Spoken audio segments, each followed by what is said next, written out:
crystal reds or bee shrimps, or a selective bred form of the wild bee shrimp, which are black and white. The crystal red shrimps are started as red and white and stripes, and they first popped up in Japan around, I guess, probably about 25 years ago. I guess in the mid 90s or so. There was a guy there who had about 3,000 wild crystal black shrimps, which you can't really get anymore.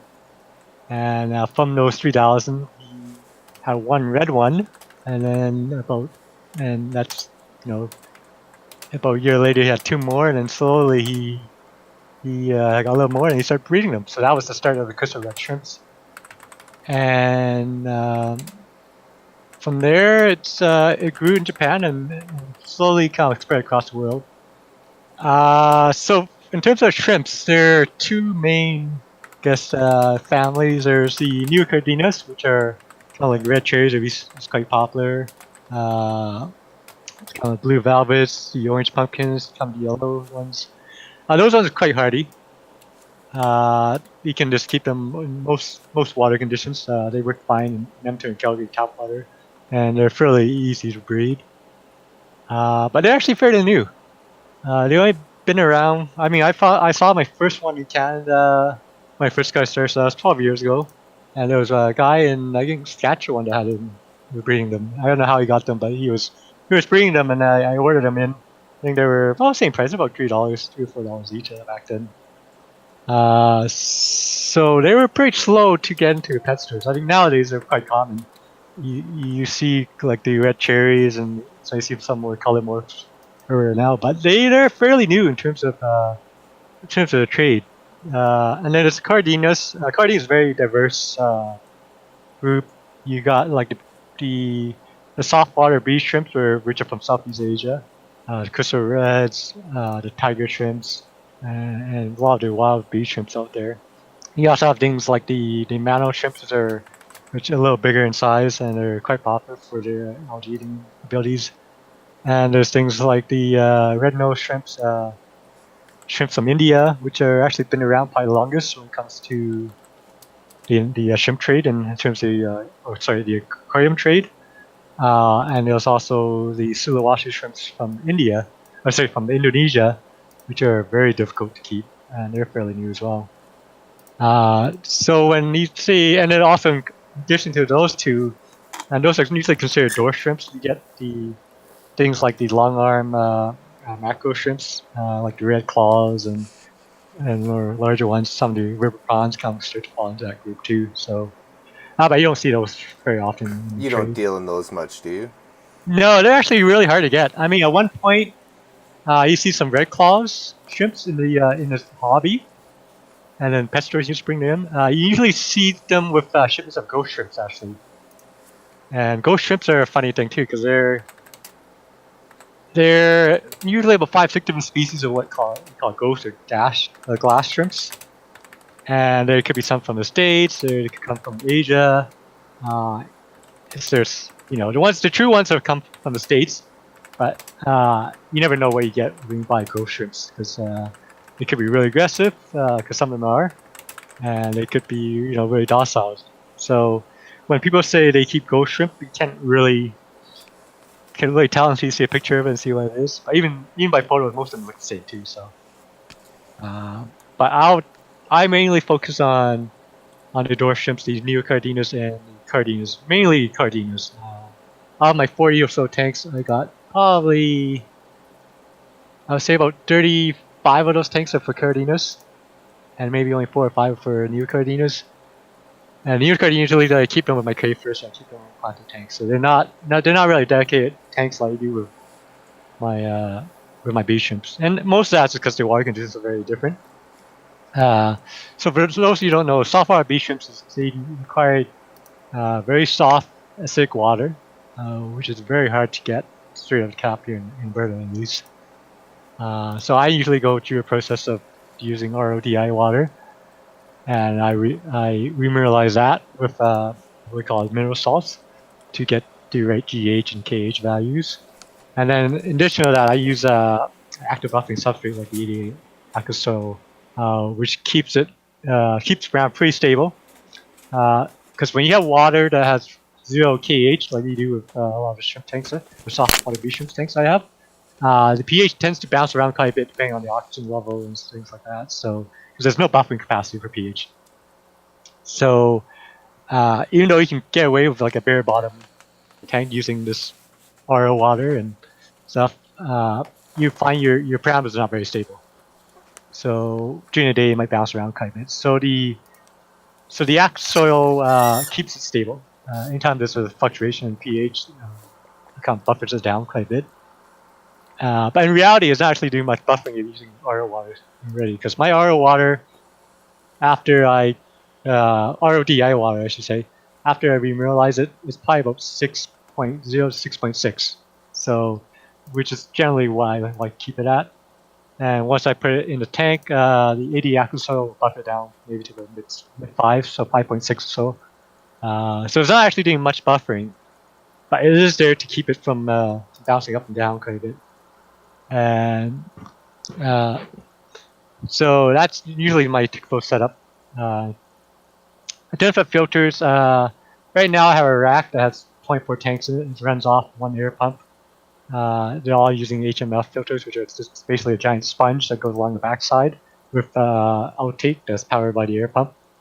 I used to have standalone tanks with separate filtrations. Back in the early 2000s, when I first got started, I did a lot of research, and a lot of these guys in Asia, they're running these systems of overfiltration. They were using three or four inline canister filters for like a 20-gallon tank, with a pre-filter as well, and underground filter. So the setup back then was basically you have your underground filter. You put usually a layer of media, like biological media, like the Seachem matrix or in-course media. And you usually put about a good inch of that. And then you put your active buffering substrate on top of that. So back then, people were using 3 or 4 inches of like aqua soil, and then they're hooking up the underground filter to generally a pre-filter, which is basically a canister filter out more. And then from there, they go into 2 or 3 canister filters, and then they pump it back in again. So these were like massive filtration systems for just a small, 20, 30 gallon tanks. And plus, you also have a sponge filter as a secondary filtration. So they're over filtration. But back then, people didn't really know what they could get away with. So, and shrimps were really expensive back then. Like the basic crystal reds were $30, $40 easily for a single shrimp back then. So that's how I got started. I had pretty much the same system as a lot of people in Asia, and I used an underground filter with a couple of canister filter and pre-filter. And that's actually still my preferred method of filtration. But it's just once you get to a rack of tanks like I have, it's just not very efficient. Either space or electricity wise, we have 2 or 3 canisters per tank, and so now I just use HMF. I mean there are trade-offs, but for someone like me, where I live in a 900 square foot condo, and my shrimp room is just like an 8x8 row then, so I'm pretty limited in terms of space. But there's different ways of doing it, and with a lot of new products these days, I don't think you need to really go that extreme. Most people would do well with just a sponge filter, and I've seen bigger tanks with 4 or 5 sponge filters in it, and then they seem to do well for them too. So, I have my preferences, but there's no minimum filtration, I would say, unless you start getting into like some of the more needier shrimps out there. But this basic sponge filter, if you're using Neocordinas, just something that's stable. One of the tricky things I always find is finding gravel or substrate that's inert. Even though the Neocordinas kind of have a wide range of parameters, I like to use substrate that will not buffer the hardness up or down a little bit for them. So I know when I was looking at substrates for Neocordinas, I was testing a few different substrates out there, and a lot of them, they say they're inert or won't buffer the parameters, won't change parameters. That wasn't really the case. Some are a little mild. I mean, I always use my RO water as a test because I know if there's any bits of material in it that will buffer, it'll buffer the RO water anyway. So there's some that will keep the RO water like 6.8, 6.6. Some other substrate I used, it will buffer slightly to about 7. 7.5, which is actually, pretty good for kind of what you want. You want about neutral for Euclideans. And then there's other ones out there that'll just go up to like 8, 7.5. And also GH, it's also a big parameter too. So when you're looking at shrimps, there's the standard parameters you want: your pH, your temperature, your ammonium nitrites. But the one parameter that people don't really know about is the hardness and carbonate hardness. So GH and the general hardness GH, and carbonate hardness is KH. So shrimps are quite sensitive creatures because they absorb a lot of their minerals through the body, through the lungs. And so anytime something's not right, they usually succumb to that quite quickly. So GH is important because it helps them molt properly. Again, they need quite some minerals in the water to be present for them to molt properly. When the GH is too high, then the shell gets too hard, and it's a hard time molting. So I think in Calgary the GH here is probably about 7 or 8, which is it's slightly, I guess, a moderate hardness or medium hardness, I would say. I know in Edmonton a lot of customers say it's slightly harder. I think it's about 9 or 10. So that's straight from the tap. The thing you must realize with pH and KH is as your water evaporates, the GH concentration increases because the amount of pure water decreases. So one of the most common mistake, I guess you can say, is people don't recognize that if the water in the tank evaporates a lot. So some tanks with open tops. Your GH and KH is actually going up slowly, and if you're not topping up with pure distilled RO water, every time you do a water change or everything, you're actually increasing the GH slowly. So what I find a lot when I'm troubleshooting people's tank, I always ask them what's the GH, KH. And a lot of time I find, most of these guys were in Edmonton, Calgary as well, I found that the GH is quite high. Out of the taps, again, it's about 9 to 10, maybe less, depending on the time of year. But most of this time I find the GH and KH in these tanks are like 15, 20, sometimes they're even higher. And that's just due to either there's something in the water that's buffering the hardness up, like rocks. Some rocks would do that, or they're just there's getting a lot of evaporation, and they are just not topping up the RO water, which most people don't have access to, and they're just using tap water. So that's something to look out for. Another thing is temperature. During the summertime, most shrimps have like New York is a pretty big range. I kept them anywhere from about 18 degrees unheated to in my and then up to about about 32 degrees. That's my Sulawesi tank. So that's pretty big range. The bee shrimps on the other hand, they're a little more narrow. I usually say around 20 to 26 is kind of their range. Of course they can do lower, but if you want them breeding, you probably want to keep them a little warmer. And then tigers are fine. Some tiger shrimps they pretty a lot cooler.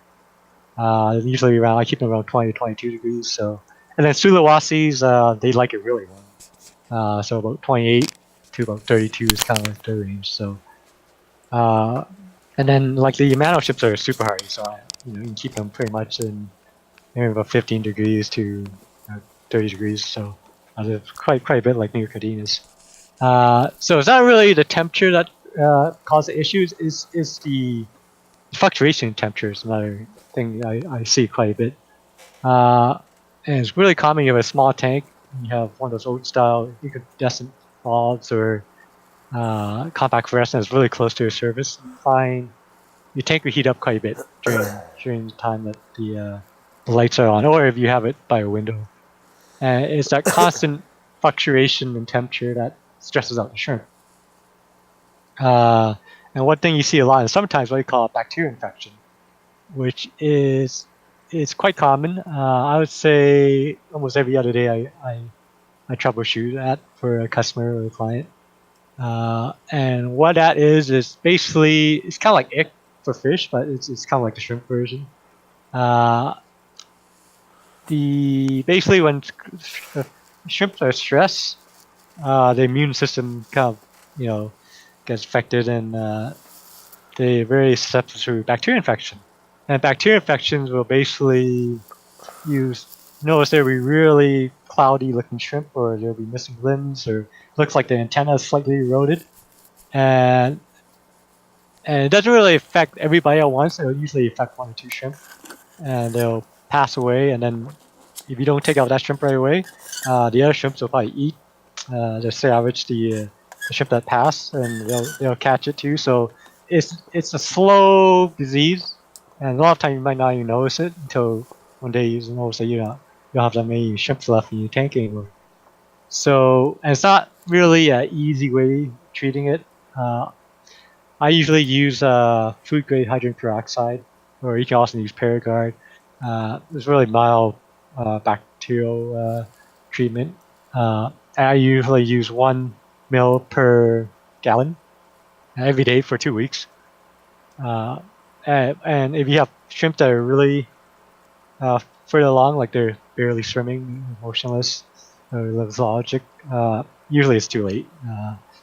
Most of those guys you just take it out and separate them so they don't spread them to the shrimps. But that's really, I mean, there's a few other parasites out there that you watch out for, but that's really it for in terms of diseases. I mean, for me, the interest for shrimps was how not really easy, but how I could go away for a couple of weeks and don't really need to worry about feeding them, because they're scavengers, so they'll feed off the biofilm algae in your tank, and unless you have hundreds of shrimps in a small tank, usually that's good enough.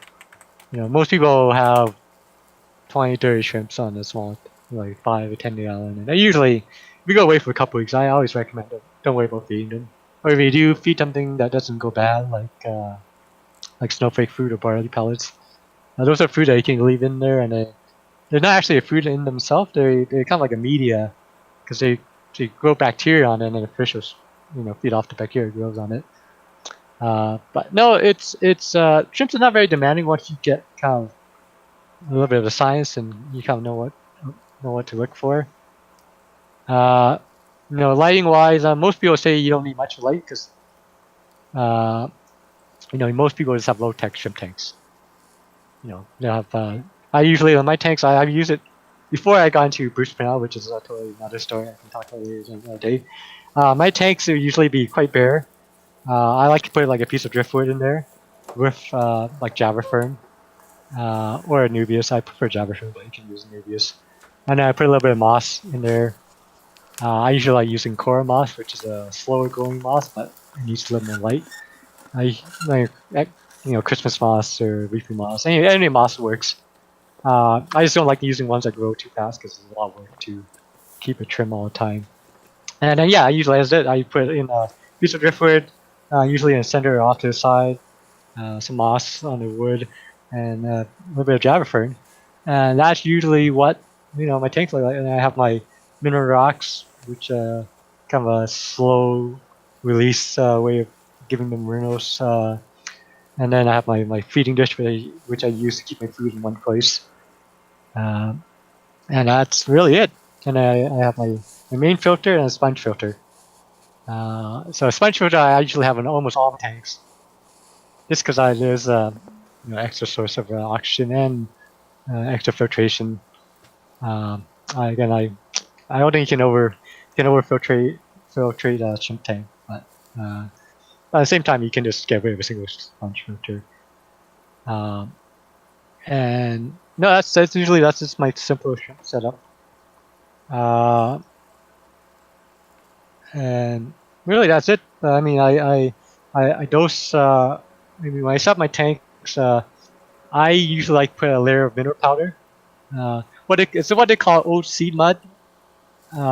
It's basically it's a bunch of minerals that they harvest from the ocean floor. I think there's a little bit of calcium and a few other silicons and stuff like that. The ones I use come from Japan, just because that's usually the highly regarded as the best source for them. And I usually put in a layer of mineral powder in the areas that's not it doesn't have the underground filter. So usually when I do underground filter, I only use about half the tank or 1/3, usually along the back, and then in the front I put a layer of this OC mud or mineral powder, and then I put a little bit of bacteria powder. I prefer powder stuff because I like to use it on each substrate, and then I'll put in about an inch or so, about half of my substrate. If I'm using the Aqua that's all I put there. And then you put a little more bacteria powder, and then you put the rest of the substrate. And then of course with the Aqua you want to put like a little bag in there or a plate, and you pour water in there slowly. I usually go the extra mile, and I will separate my soil.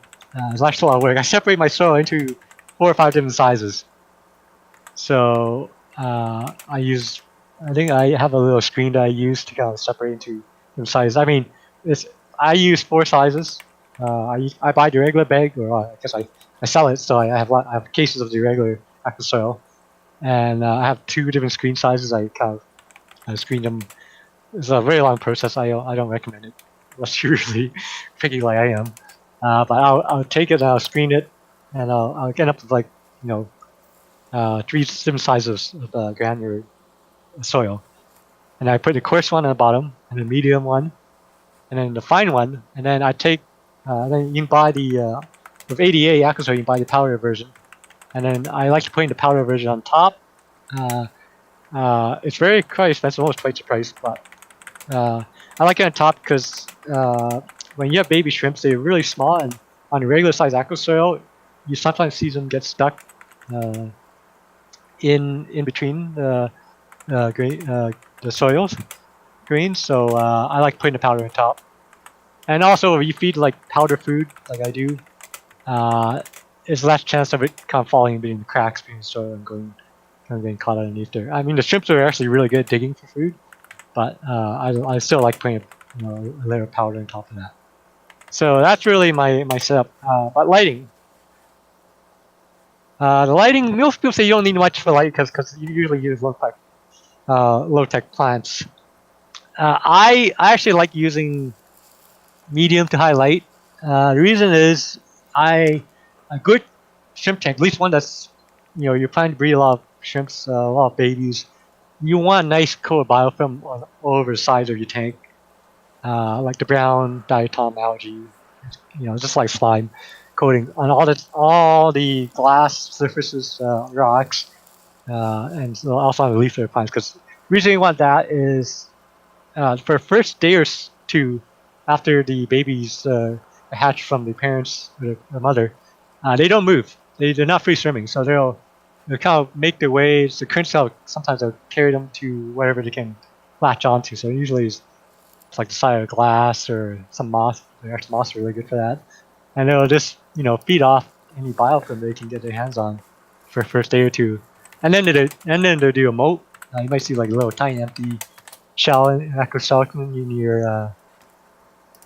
your tank, and then they're free swimming. So usually you don't see them until about a few days after they hatch. So I like to. I mean, there's a lot of powder and stuff you get to encourage the biofilm growth, but I think nothing beats having a decent lighting system.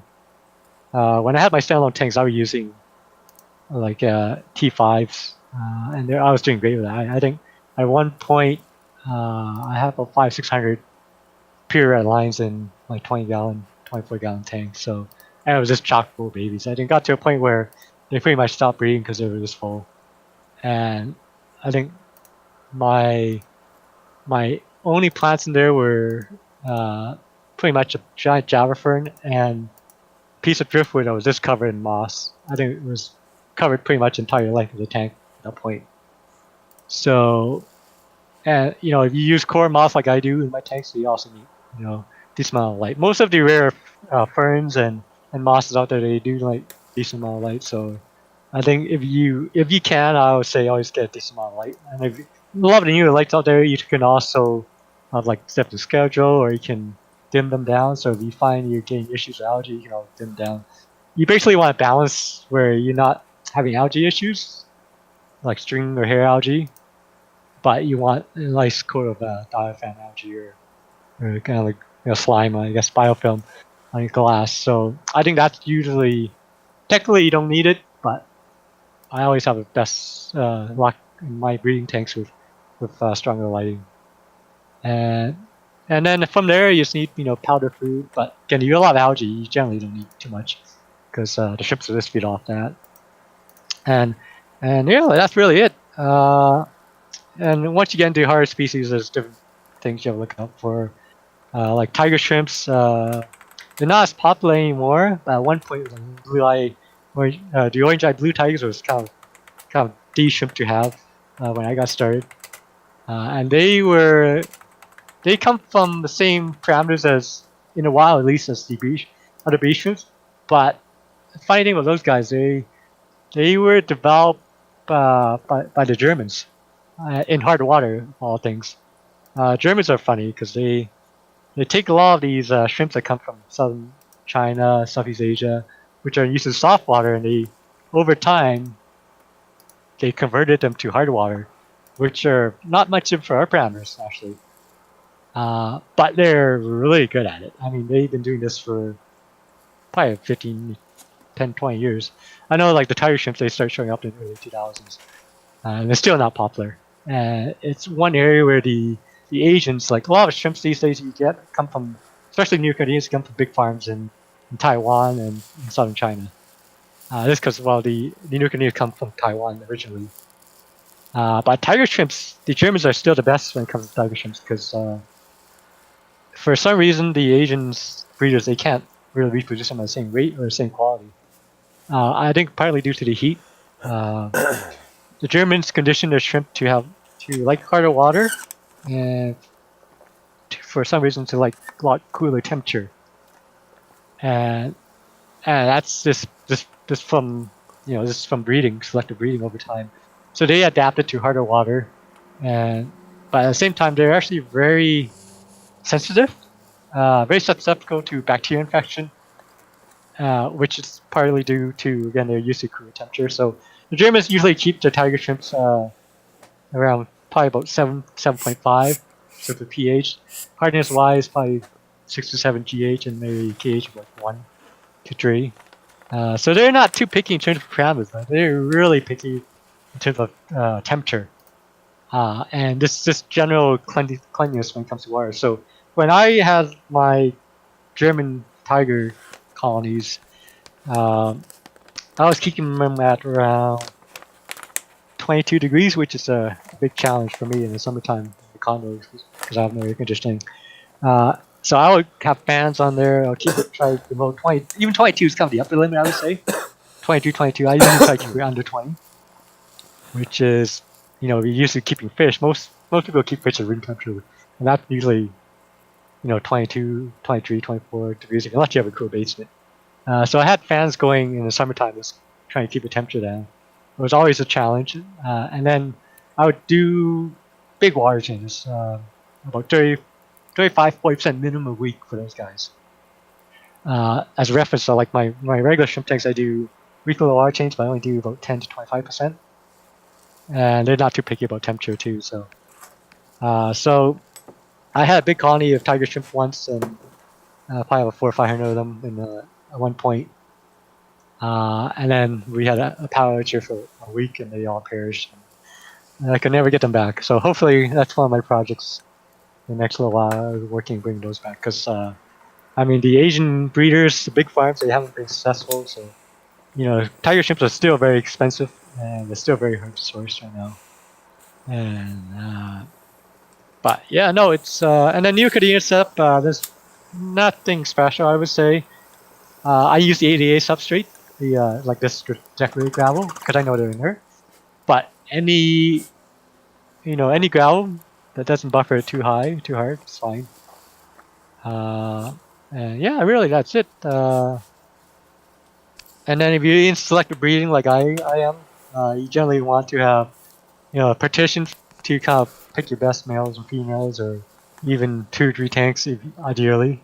Uh, when you're breeding shrimps and selective breeding, you generally only keep generally you want to keep the best males and maybe like 1, 2 good males and maybe 3 or 4 females. You want to keep your colony pretty small, just so you want to find control over the quality and the patterns. For I specialize more in Cardinus, so the crystal reds, the pure red lines. So pure red lines is a term they've been used to kind of what you call purebred crystal red shrimps or line bred. I a step further is the Japanese pure red line, which is kind of my dream shrimps. I've been collecting them for a while. Once you get into the really high end, we call it Japanese red bees, red black bees, or Japanese pure red lines. So like I mentioned before, the crystal reds came from Japan. They were not, they didn't come from wild. Basically all the crystal reds in the world right now came from these 3 shrimps that uh, Mrs. Suzuki, I believe that was his name, was bred back in the 90s. And every crystal red came from there. So back for the first 15 years, so they're really hard because genetically they were really weak. Uh, at that time, it was really hard to get shrimps out of Japan because just because of regulations, and most of the Japanese breeders, I wouldn't say they don't. Japanese breeders, fine. They kind of keep to themselves. They don't like exporting shrimps, so it's really hard to get shrimps out of Japan. And logistics too. There's a lot of logistics plays into that. But a lot of the breeders in Japan, they're small, like hobby breeders, I guess. They're smaller breeders. Usually, you live in like when you've been to Japan, you see the apartments are small. Most guys live in small homes, and they usually only have like maybe 2, 3 tanks at most. So they're not huge breeders like you in Taiwan, where they have thousands of tanks right now. These huge warehouses. So they're a lot of smaller breeders. So they've been breeding crystal reds for at least 15, 20 years. And most of the guys, they're been line bred, so they haven't been introduced to any outside stock. So you get these lines, these breeders that really known for the line. So back then you have like Crimson, Ben Batchy's a big brand, but they're more into products now. Nechi Emmy, Ebby 10. There was, when you're in the shrimp scene where 10 years ago, there were huge names from Japan that were famous for shrimps, and they were going for thousands of dollars. And when you do selective breeding, you look for things like the shell. You want really thick shell. You want a really solid white. There shouldn't be any cracks in it. It should look like almost like a opaque, almost like an eggshell, like really solid white, no cracks. You got really nice, uh, bright and solid reds. Again, no transparency, no translucency in any of their in the shell. Like you want solid legs and color legs. And then you have patterns. There's many different patterns. Uh, so there's the way the Japanese do it. They have 2 separate components to the grading system. They have the patterns, which they name after various patterns. So you have things like 3 bar and 4 bar or 4 bands, which is a standard stripe you see, which is like candy cane or stripes. Then you get things like the tiger tooth and the V patterns, which they look like 2 stripes that merge in the bottom on the back. And then you get the what we call it, the Hiramayu, which is Hiramayu is the you look at Japanese flag, it's all white with a red dot in the middle. So that's the Hiramayu. So that's what they call shrimps with a white back with a red dot in the middle. And then you get stuff called like the double Hiramayu, which is two red dot, and the no entry sign, which is actually my personal favorite, which is a red dot with a white line straight down the middle. So it looks like a do not enter sign. And then you get the Masura, which is just a white body with a red head. And then you get things like the flower head and the different patterns there. But the Japanese, they stuck with kind of like in US and elsewhere in the world, they go on different scale.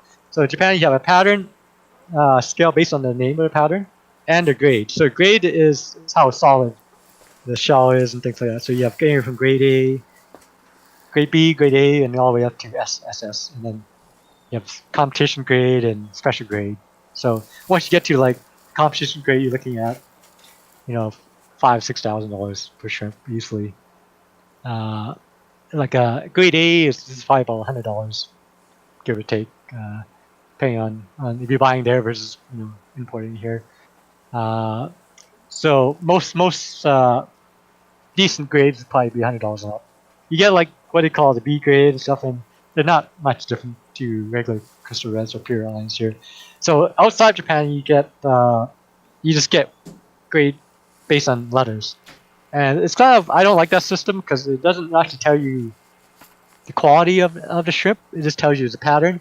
And back then it was harder to get. Of course, the more white it is, the higher the grade is. Quote unquote.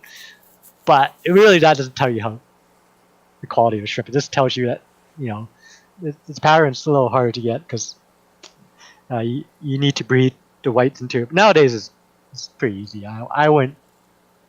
I mean, a Mizuno grade, or what do you call it, grade triple S grade, is no harder to get than low grade. Actually, nowadays it's even harder to get wild grade or really low grade shrimps, crystal reds. Everyone's following my page. I've been looking for a wild grade, wild type crystal reds and crystal black for a long time. But yeah, it's in North America. You see people just call it what you call A grade. It's kind of like the A and S grade is the 3 and 4 bands. So those are the most common crystal reds, and then you get SS grade, which is same thing as the Hiramayu, which is the dot, and then you get triple S grade is the Mizuna, which is a good white back. So I don't really like that system because it doesn't tell you quality per se. It just tells you the pattern. You can get really bad quality, high grade, I guess, patterns, I guess. But I never liked that system, and I never try to use it. Sometimes I use it just because what those people are used to, but I generally don't.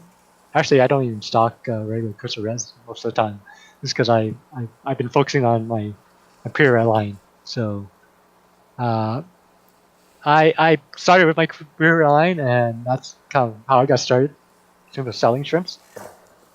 But yeah, so I don't know. I think there's a lot more, but maybe I'll just good point stop now and open up for questions. Yeah, okay, great. Let's do that. Alright, I think Adam had a few questions.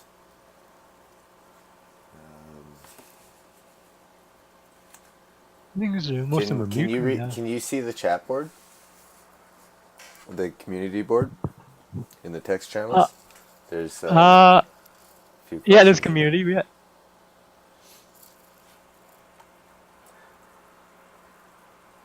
Let's see. No, not here. Come back to the guest speaker room. Okay. Yeah, you'll see. You'll see the chat board. Like there's a text channel. You just kind of scroll up from where. Oh, I don't see anything. And it'll say community board.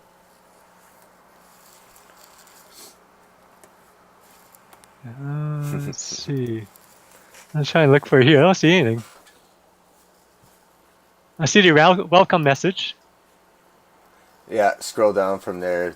It's about 4 rooms down. No, I don't. Let me just see if I can. Maybe you can move. Am I looking at the wrong space? Oh, okay, it's the hashtag. Okay.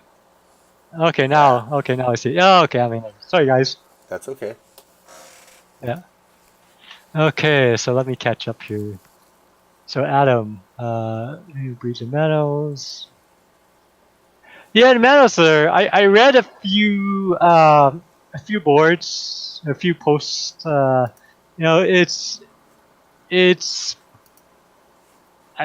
not impossible, I would say, but it's a lot of work. They're not too. I think I read a few points. They're not too picky about the solidity too much. I think it's like 1 point. They're saying I might getting this wrong. I have to look up, but it's like 1.3 something. So it's quite a big range. There are some. I have to go back to the website, but the main thing about those guys is just separating them actually, because okay, so you have a pregnant amano shrimp, and you need to hatch them in fresh water, and then when a day of them hatching in fresh water, and these guys are like almost microscopic, it's really hard to say. You have to scoop them out of there and transfer them to, blackish water tank. And before you do that, you must have especially food ready in that tank. So green water ideally, and you transfer them to there. So that process itself is it's. I mean, I I I wouldn't. I hate to imagine how hard it is to see these microscopic. I mean, you can use a light, swim towards the light, but they're even smaller than brine shrimp. So big brine shrimp. So it's a really hard process.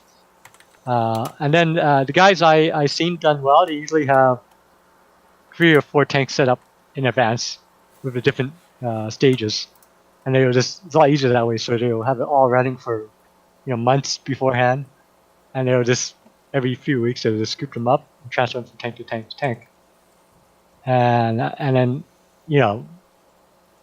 And the success rates, it's you get 1,000 eggs, which is generally pretty common, big aminos. If you get about 30 or 40 baby, shrimps that make it to kind of a juvenile size, where to a stage where you can transfer freshwater, that's considered a good hatch rate. So amount of work for 30 shrimps. I mean, if you have a system down, then you probably it might be worth it. I would say if you can get you have, let's say, 10 females and constantly raising them in these tanks. But I haven't seen of any wholesaler done it yet. Like even the huge Taiwan farms, most of the manos, I would say almost all of the manos you see these days in wholesale trade is all wild caught.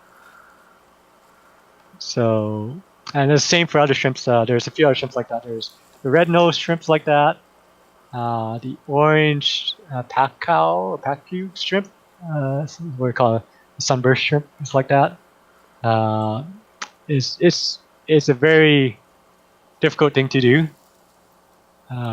This because the way they breed in the wild is when they're pregnant, the female amano shrimps will swim towards your ocean, and then they'll release the babies, and they'll slowly make their way back to upstream to freshwater again. And so you'd somehow have to mimic that. Yeah, and it's not easy. No. And also because at least for the first couple of weeks, they eat really small microscopic food too. And yeah, it's very hard. I mean, there was a guy in Toronto.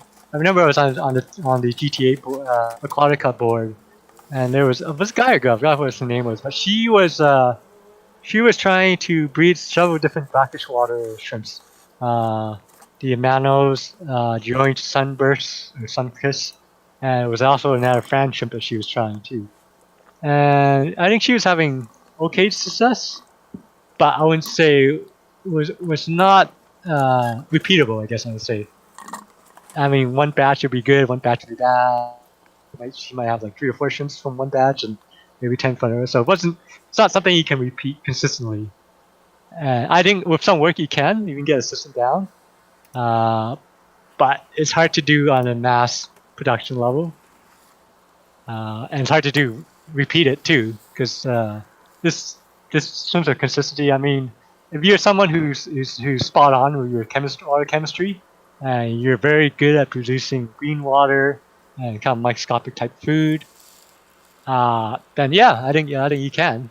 But the timing of everything is important. Like you have about a day to kind of transfer per time they're hatched, and if you miss that kind of window of opportunity, you're pretty much success rate goes down a lot. So you must have a lot of free time, and you must know your schedule pretty down pat too when it comes to when to transfer them. Like when they're fully developed from the larvae stage to that's when you have transfer them to freshwater. And there's very little window even that stage else you can't stay in black drawer too long too. So it's not impossible, but it's definitely a lot of work, and be prepared to have 4 or 5 tanks going as mature and cycle, and parameters are kind of spot on with lots of microscopic food. So let's see. Uh, let's see what else here. Oxidators. Good question. Oxidators. So I touched briefly on the big power outage I had, I think about 4 years ago. So 4 years ago, I live in downtown Calgary, and someone struck the underground power line on my block and started an electrical fire, so it burnt out the junction box. So I was out of power for 1 week. And about a year, maybe 6 months before that, I saw this little video from a German breeder, and they were using this little devices called oxidators. And what they were is these little glass jars with a little solution, which is basically food grade hydrogen peroxide, and a little callus, which is, I believe, it's a lead callus. So it's very, very low tech. It's basically you put the lead callus in this little jar, and it's kind of upside down jar with a little ceramic cap on it, and the cap's on the bottom, the base. It slowly creates a chemical reaction with the callus and hydrogen peroxide to create basically pure oxygen and H2O. So it's a chemical reaction that creates pure oxygen, and doesn't use any electricity. It doesn't really. You can just, all you need is solution and the callus. And solution you can get from, is this food grade hydrogen peroxide. I don't use the pharmacy stuff because I use some type of filler to dilute it. I get mine from a health food store or the hydrogen products. So they usually sell them like 30%, and I dilute 6%, which is, it comes in handy because also that's the same solution I use to treat bacteria infection. So I always have some hydrogen peroxide solution, 6% in a little pump bottle I use that's not corrosive. So basically it creates oxygen, and it doesn't use electricity. It doesn't use anything other than the solution, which I fill up probably, depends on temperature, but usually every week and a half to 2 weeks. So you just take the jar out, you fill it up, top it up, and put it back in. And so that's the main. The website talks about other benefits, but the main benefit really is just produce oxygen. And I had these in all my tanks on my rack. And all shrimps are fine. I actually admittedly, during this whole power, so a week long, I didn't see any tanks at least in the shrimp room. I did have one tank, which was a tiger tank that didn't do too well, but in the shrimp room, all the tanks have these little mini oxidators inside them. And I just made sure they're all topped up, and they were fine. I didn't see. Usually, when you can tell when a shrimp tank, when there's lack of oxygen in a shrimp tank, the shrimps will actually start climbing to the surface for air, and they'll all be along the top of the tank. They actually start climbing right around the wall. So none of the tanks were like that. The only issue I had was in my tiger tanks, and the main issue with that tank was one, it was a really small opening on top. It was like a 33-gallon long divided in half. So the surface area to volume ratio is very small in that tank. And the other thing that didn't work for it was the day of the power outage. Of course, I didn't see it coming. I did a big water change. And of course, I took out all the oxygen and water when I did that. And that, I think, combination of that plus I probably didn't have a big enough oxygen in that tank for the number of shrimps in there. So that tank, I probably lost about 80% of the shrimps in there. But all the other tanks I've minimal lost, maybe 1 or 2 per tank of several hundred tanks per tank. So I always use oxidators. Even they were popular maybe 30 years ago. I mean, they're not new. They've been around for ages, I guess. You can tell by the packaging they've been around for a while because they haven't been updated in a long time. But they're really popular in Canada. At one point, stores were carrying them, and then they disappeared. And then the shrimp guys started. I mean, in Europe, they've been using them forever, especially in the ponds. in the summertime, algae and stuff, you get issues off. So they're very popular ponds over there. So I brought them in. I became, I guess, I'm the distributor for now in Canada because no one else carries them. And I brought them in. I use them on my shrimp tank. And the minis are pretty inexpensive. They're $15. They'll do up to like a 15-gallon tank. For shrimps, I mean, even if you have a 20-gallon, I say stick. And then as I got into planted tanks more, like high-tech planted tanks, they're neat because they provide oxygen, but at the same time they don't gas out your CO2 like using an air pump do. So they're good for power outage and for high-tech planted tanks. And shrimps always like low oxygen. One thing I noticed, I mean, I'm not no expert when it comes to going out to natural habitat and testing all the water. I leave that to Chris Leopold and all those guys like. But one thing I noticed is shrimps that come from the wild, come from streams, which are a lot of the wild type shrimps. There's a couple and fish too. I make the same observation, and snails and all. And it comes from kind of like a creek or a stream. That have lots of fresh. First thing they like fresh water. So they like fresh, clean water. That's one thing I noticed. Second thing is because of the creeks have a lot of oxygen, a lot of water movement, so they love oxygen. And so when I do like a wild shrimp tank, and that's another thing I like, I always make sure like the tiger tanks, there's lots of oxygen in there.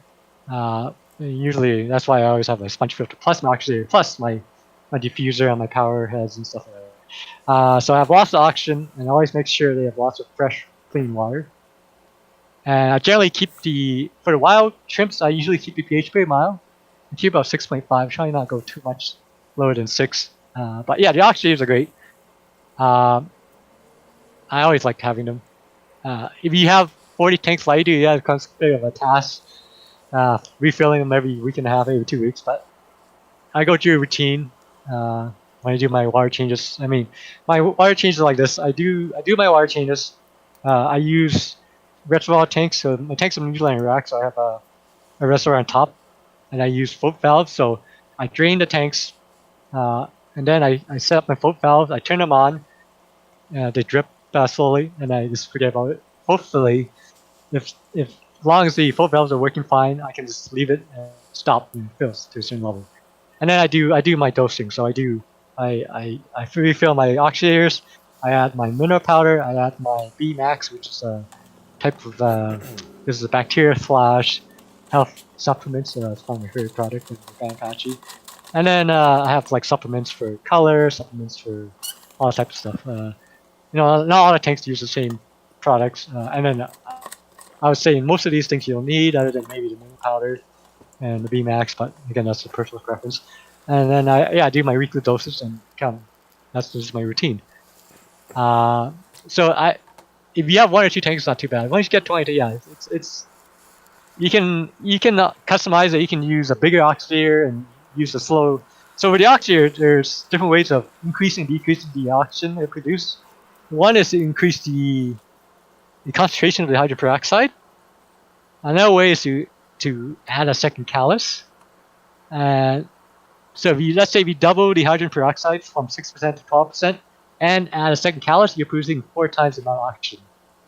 But on the flip side, you're consuming your solution 4 times faster, so you have to fill it up faster. So if you want to keep a lower oxygen level, or you just don't want to refill it often, you can decrease it to like a 3% solution, and then it'll last twice as long. And also temperature affects it. The warmer it is, the more oxygen it is. So generally, if this in any tanks, the warmer water is, the less oxygen content is in the water. So the oxidator need that they'll increase the production the warmer it gets too. So it kind of keeps up with that. So yeah, those are the oxidators. Let's see. Sorry, it's taking so long to go through these. No, that's great, Hung. Don't worry about that. Okay, Amazon. I know Chris Lippo documents some shrimp stuff there. I only seen 1 or 2 so far, and hasn't been much information. I have the wholesale trade from the Amazon is usually not greatest right now. Not most stable. I don't see any shrimp climbing out right now because they're partly because it's a lot harder. on the wholesale side to get things out of there, and this because there's not much demand right now for it. So other than maybe someone going there collecting themselves, I won't. You probably won't see it anytime soon. This because even fish itself, it's the wholesale side of things there are very hard.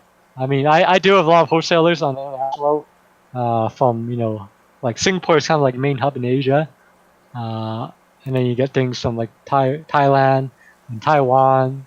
Indonesia is also another big hub. Uh, the smaller countries like Vietnam, even China, like uh, southern China, it's a lot harder to get things out, especially wild caught things over there, just because they don't have the infrastructure in terms of the wholesale trade to bring them in. Uh, which is one of the reasons why the first shrimps in the hobby actually probably show up about 30 years ago. They're actually from India. Those like the green babadis, the rainbow, the Malaya shrimps. Those actually been around, at least available in the hobby on wholesale level for probably from the early 90s. But they're not very colorful, so they have, it wasn't too early to situations that usually start being popular in pet stores and stuff. But they've been around for a long time. This because they've been available in abundant quantities at the wholesale over there. But yeah, I don't know. We'll see. I mean, I'm not sure. Right now, anything from South America is just very hard. Fish, even fish and anything aquatic trade related. So I know there are some neat plants there, some really neat plants there that's really hard to get, and some really neat actually crayfish and there's actually a crayfish that it looks like it's a half crab, half crayfish. It has like claws like crayfish, but body like crab. And it's really weird, but it's fairly new. And I'm trying to get some, but the only people who've been able to get them is this collectors.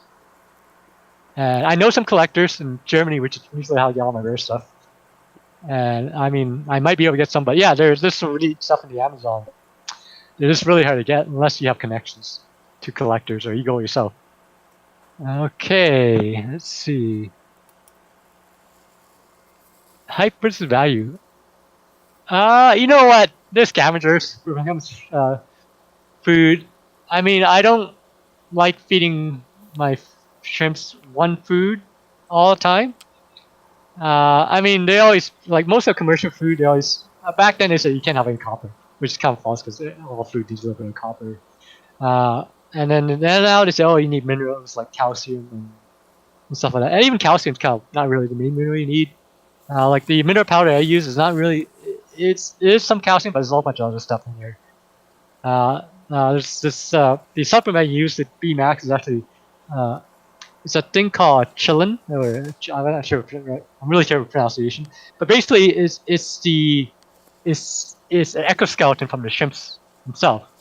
You notice that when a shrimp molt, they eat their own exoskeleton. So that's actually really beneficial.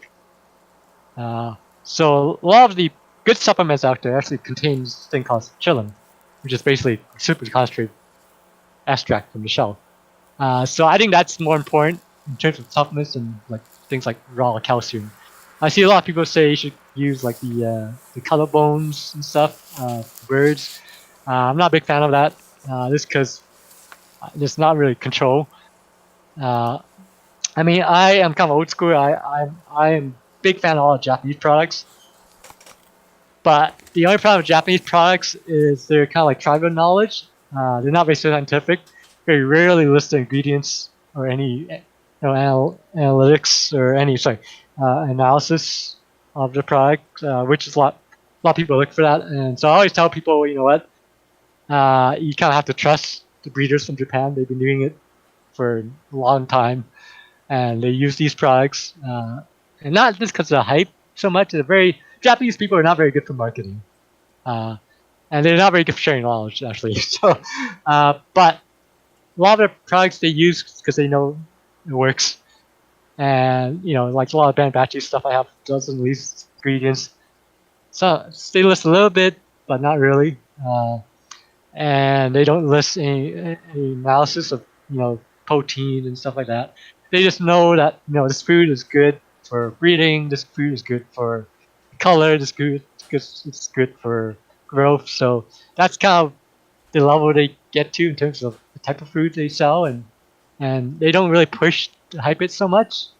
Some of the newer brands do, but like guys like Ben Batcher, which I love and I use, they don't like. It's basically one man operation. He's a pharmacist actually, but he doesn't really hype his product. He doesn't do zero marketing at all, and I'm not sure how long they can last. But he doesn't hype his products at all. But I've been using their products for years, and I really like their products. And they're part of the reason why I started SK Shrimp because the Banbachi US guy got out of the business and I couldn't get the stuff I wanted anymore. So I talked to Kenji, which is one of the Banbachi owners, and he convinced me to import it as a business. So I brought in as a company. I brought in a bunch of stuff for myself, and I started selling it too. But yeah, I mean, I wouldn't worry too much about hype. And if shrimps will eat, you see a lot of tests where they put in a pellet and then the shrimp will swarm. Really, my shrimps do that to pretty much any food. Once they're used to eating commercial food, anything you drop in the water, they'll swarm. I mean, if I put my hand in a tank with a mano shrimp, I'll be covered in mano shrimps, in a few minutes. So those are not very good tests too. But I do encourage people to try different foods, see what they like. I mean, I certainly have my preferences, and I mix it up. I have a schedule too, which is helpful when you have 20 different foods. And so Monday I feed what I call my color food. Tuesday is my barley pellets, which is I guess kind of like growth food. And also it's almost like a zero food because doesn't really add anything other than having some bacteria in there that you can grow on it, and you can just leave it in water. But it just help a little bit with the protein side of things. And then Wednesdays is my Ribby and Vicious, which is kind of like 2-in-1 juvenile food. I like softer food, so this one is a pellet, but once you put it in, it kind of softens up into like a mush. And then it gives. I don't like foods that are really solid because what happens is all the adults kind of form a shrimp ball, which is quite common. Some people like it, I don't. Because then all the baby or younger shrimps can get access to. So I like food that kind of breaks up into almost a softer powder, kind of spread around the tank. And also I like food that encourages the shrimps to kind of do the natural thing, which is just dig in the soil for food versus, kind of form a ball. So I like food that encourages them to kind of scavenge around the tank for food. It's not the best thing because if you overfeed, and you get a lot of issues with water quality. But if you feed your portions right, and you kind of get an idea how much you feed. For me, I know most of my food I put in there should be gone in about 15 minutes. A lot of believers said within 24 hours, which I don't think that's right. I usually, if it's leftover food, I take it out in an hour or two. And then Thursday I feed kale pellet, which is a organic kale in powder form. And then Friday is my off day. I usually do an off day during the week just because, again, they can just scavenge around food if they want to, but I don't feed them anything. And also schedule too. When you work full time and you run a business and you have volunteer commitments, I play badminton every Friday. So it's always good to have one day where you don't need to worry about feeding a shrimp and you don't be home at a certain time. So it's an off day. Friday's my off day. And then Saturday, usually I'm home during the morning, so I like to give them, I'll do snowflake food, which is again it's kind of like a long-term food, and then I'll usually randomly pick a treat. So it could be, I probably have like 10 or 12 different treats I feed. So I just randomly pick something wherever I feel like feeding that day. It could be spinach tabs, could be. I like the Japanese pumpkin and stuff like that. And then of course I also have powder food for my baby shrimp. So depending on how many babies are in the tank, either feed powder food, baby food every day, usually in the morning. So I try to space it on a different time where I feed other shrimps in the evening. There's a lot of babies that do it every day, if not I do it every other day, 3 times per week. But yeah, so I like a variety. I mean, I always tell people, you're starting out, a good staple food is fine.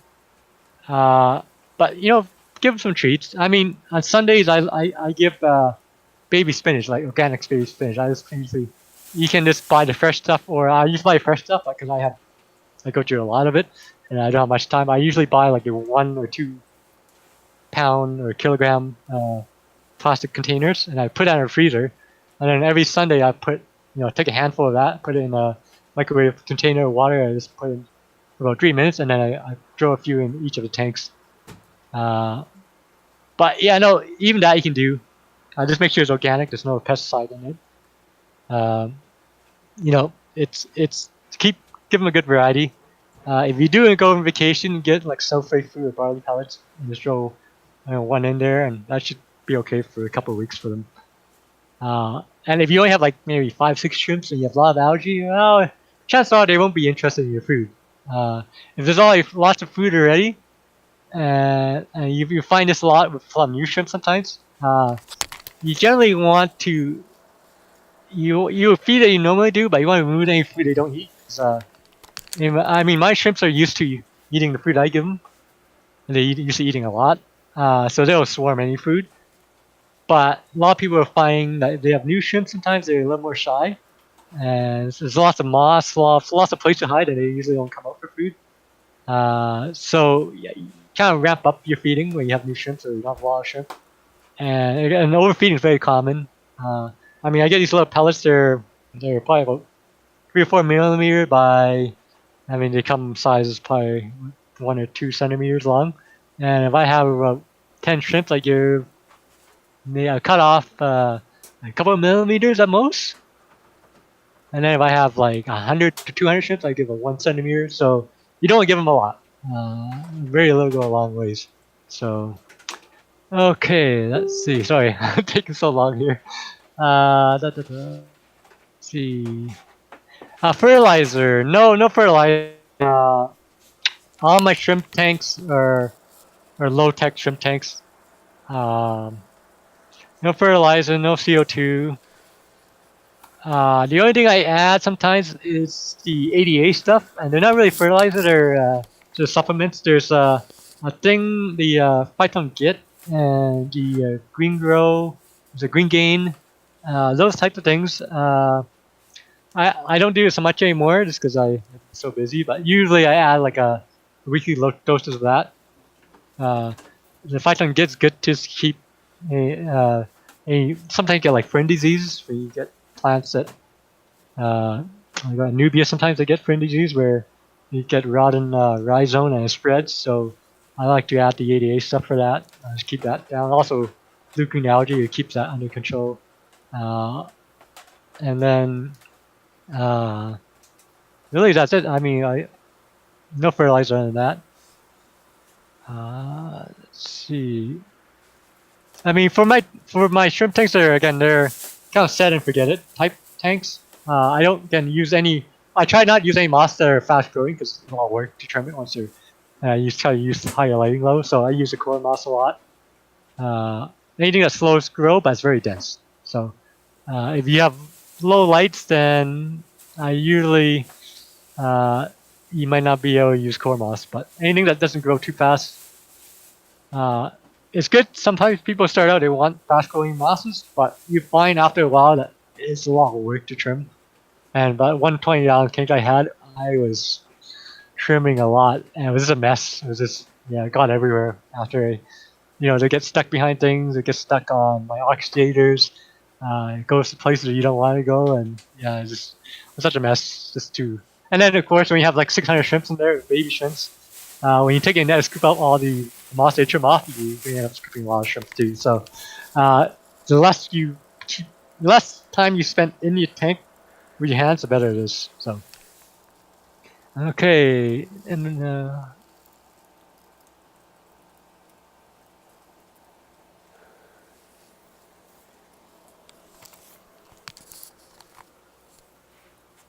well, ghost shrimps are again, like I said, it's hard to say what kind of ghost shrimp you have. The ones from the U.S., they're usually pretty hardy. The ones from Asia, they could be quite sensitive. It's hard to say. But just treat it like a standard, community tank. Just make sure there's well filtration. Don't overfeed them. Make sure your nitrate levels are under control. Your ammonia levels are under control. Just make sure if you have lots of evaporation, don't don't just fill it up with tap water. You somehow cut down evaporation on there, or try to get some RO water.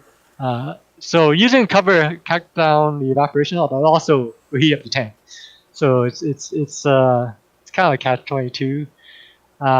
So you gotta make sure you don't heat up your tank too much too. I mean, the ideal tank I would think for like it's the ideal setup for a tank in a house would be like a cool basement so you can put your a glass top on there to keep your evaporation down, and you use something like LED lighting with some gap between the lid and as long as it doesn't generate heat. You want your temperature consistently.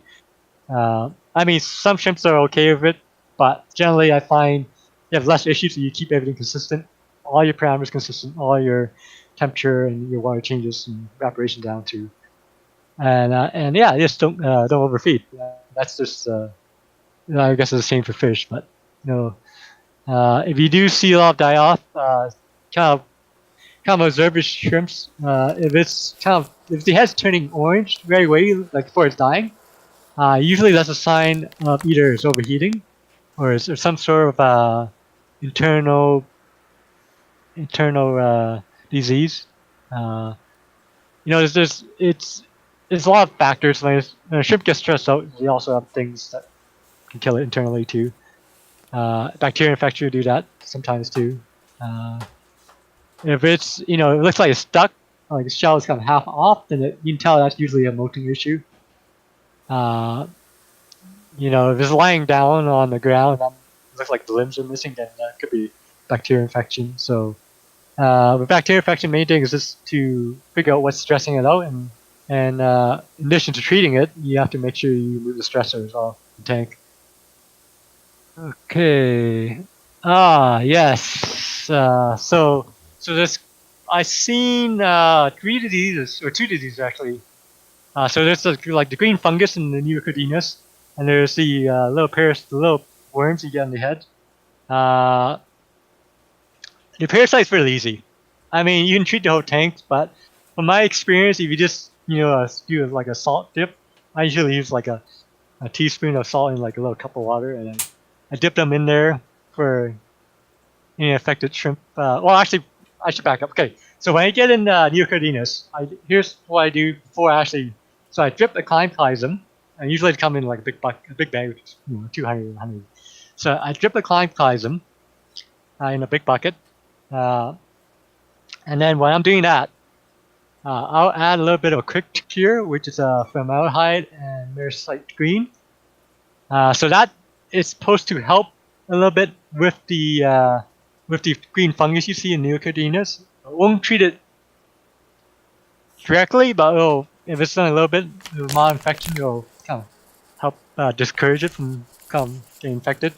And then I'll do that. Then usually it's in the bucket for a couple hours, and then once they're kind of acclimatized to the water in the tank, I have a little breather box. I'll put out a little bit of tank water, and then I'll put like a cup of aquarium salt in there. And then I'll take my net, I'll scoop like 10 or 20 at a time, and I'll dip them in there in that little solution for 30 seconds, and I'll observe, see if there's any green fungus. If there is, I remove that shrimp and basically destroy that shrimp. Because once they're at a stage where there's the fungus on the underbelly, unless it's like a really valuable shrimp, and I haven't seen anything like this on the cardinas yet. I've only seen the new cardinas, so I'm not even sure if the cardinas can catch this fungus. So I just destroyed any shrimp I get. Because separation is actually one of the best way, or at least the first step to treatment for the fungus. So any shrimp I see in that shipment, I destroy it. But I'll dip them in salt for the other parasites you see there. So I'll do a quick dip, 30 seconds, every 10 or 20 batches of 10 or 20 shrimps. I observe, make sure there's no fungus in it, and I put them in the tank. So it takes all night, but I mean that's a good way of making sure you don't get them into your tank in the first place. And then of course you just have to observe. One of the main things about diseases and stuff in shrimps is observation. So you just observe any shrimp you see, I take out. Now if you have shrimps that so that's me on the wholesale side.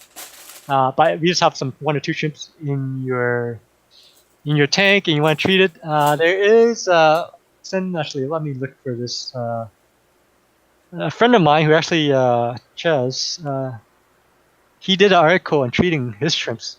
He's actually the creator of the Elevate shrimp ledges I stock, and basically he took a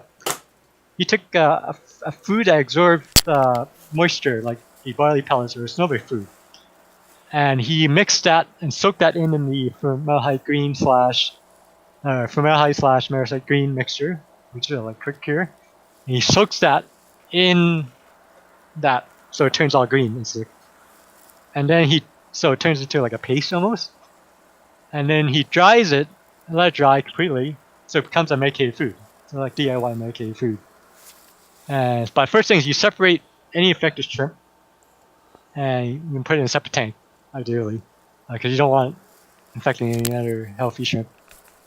And then he feeds this medicated food to both the shrimps in the tank and in the quarantine tank. And you can also dose a little bit of the quick cure to the tank. And he said he has pretty good success rate. But I don't expect 100% cure. Basically, this disease spread, or a fungus, I guess you can call it. It spreads when a shrimp molts, and it needs to look for a new host. So when shrimp molts, it'll either reinfect the shrimp that just molted, or if it's not a suitable host, it'll find another shrimp to latch onto. And if you feed your shrimp with this mixture of the medication that's inside the system, it's not external but internal, then apparently, from what he can tell, it makes the shrimp a undesirable host for this fungus. So he said it seemed to work pretty good, but don't expect 100% cure rate. And it takes a while. It takes about 2 weeks, so it's a very long-term solution. For me, it's just I just usually destroy any shrimps that are infected. But yeah, it's quite common. It's unfortunate. Even the breast suppliers and wholesalers out there get it. It's just all the big wholesaler guys, they keep them in big, 40-foot ponds, and it's really hard to control. Even you look at the way they pick shrimps when they're filling orders. It's from top down, so it's really hard to tell. It's even hard to tell. You can't really tell from the side, from the bottom.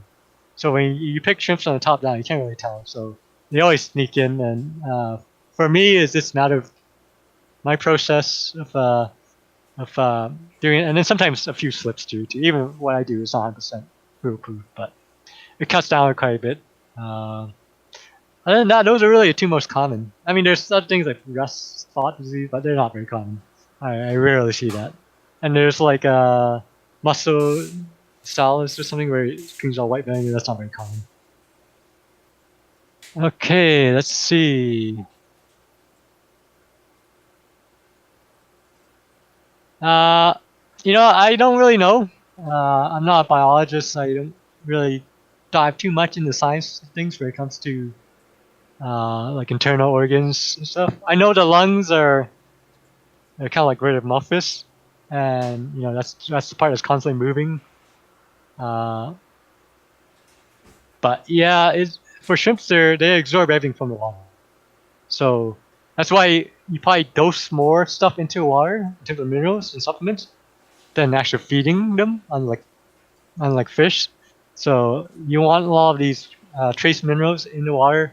When I mineralize my water, I use one thing that's mineralized salts just for GHTH, and then a separate supplement to actually do the trace minerals. Some remineralize have it like a liquid to have both of them, but I do 2 supplements just because this gives me a little more fine control.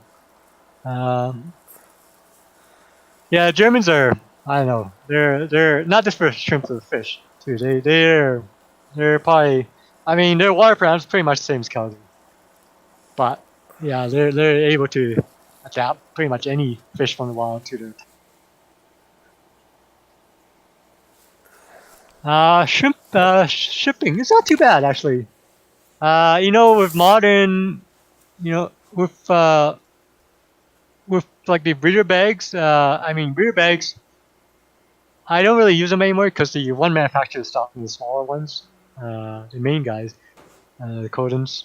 Uh, but they don't need much for oxygen in the water really. The main thing, the issue with shrimp from what I've seen is really heat and cold. This temperature related. But in terms of like ammonia levels, I mean, I still do the same thing. I starve them for a day or two before I shrimp them, but you can tell shrimp is really easy because it's transparent, so you see if they have any food in the system. But as long as the water is clean when you ship them in, and they're not eating too much, oxygen level wise, they're usually not an issue. Uh, you just make sure you insulate it well.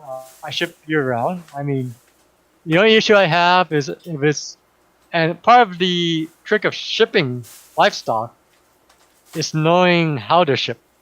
So let's say if I ship UPS, which I do a lot, and I know they go, and I ship them from work. So the guy comes at 3 o'clock, and he's usually on the truck for about an hour or two. He makes his rounds until it goes to the UPS depot around 6 o'clock, and then usually spend maybe an hour there and goes on a plane. From there, let's say it goes to Vancouver. If it's going to Vancouver, it goes to Toronto. And if I'm unlucky, it gets stuck on a plane to Winnipeg, and then gets to go from Winnipeg to Vancouver, which I don't make sense, but it does sometimes. So it's all kind of luck too. I mean, I have shrimp that came from overseas that did better than shrimp that went to Vancouver, right? So sometimes it's luck, sometimes it's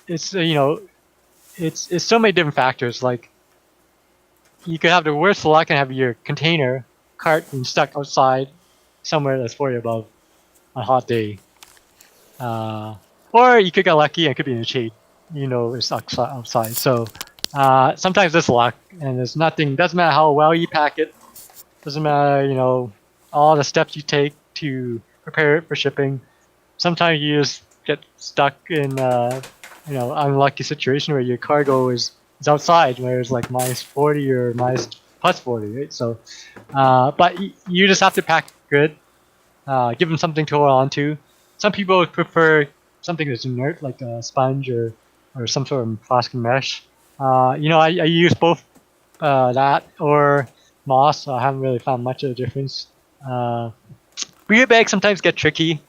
If you wrap them too much paper, they it kind of robs them of the oxygen. If it gets wet, they don't have the oxygen. So the advantage of breeder bags is you can have a smaller pack size in terms of you have lots of shrimps in a smaller box. And if you ship like UPS, like I do, that plays a bigger role in the shipping costs. I know I ship a lot of UPS just because I work with them in terms of setting myself up for shipping livestock and getting all the permissions and certifications and stuff. And the rates are great. I know a lot of big online fish guys. They only do airport, which is great too. But the only thing about that is you need to fill out a box. And unless you're doing a big order, especially with shrimps, you can fill about 20 bags of shrimp, like 20 shrimp per bag, in a big shipping box. And price is not bad if you do a lot.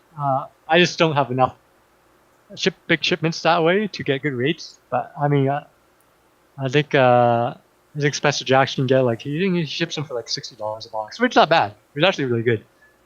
Because then some big boxes of UPS close to that much, right? So, but then not everyone has to go to the airport too. So, like in Edmonton, the airport's probably outside the city. So, and most time it gets there, gets there pretty late.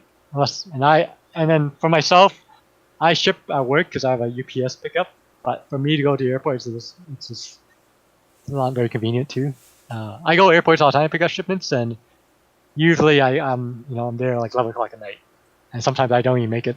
Sometimes they don't even make it in time and close at midnight, so I go there 5, right? So next day before work. So, but it is definitely an art to it in terms of packing and everything. But once you do enough shipments, it's not too bad. But you definitely have to be mindful of how they're being transported from point A to point B along the route, and the weather, of course. So you can get heat packs, you can get cold packs, and you can get this thing called a Phase 22 pack, which is very expensive. But I don't think there's anything like it on the market. It basically it'll regulate the temperature in the box to about 22 degrees. If it gets too hot, it'll cool it down. If it gets too cold, it'll warm it up. It's actually a really neat device.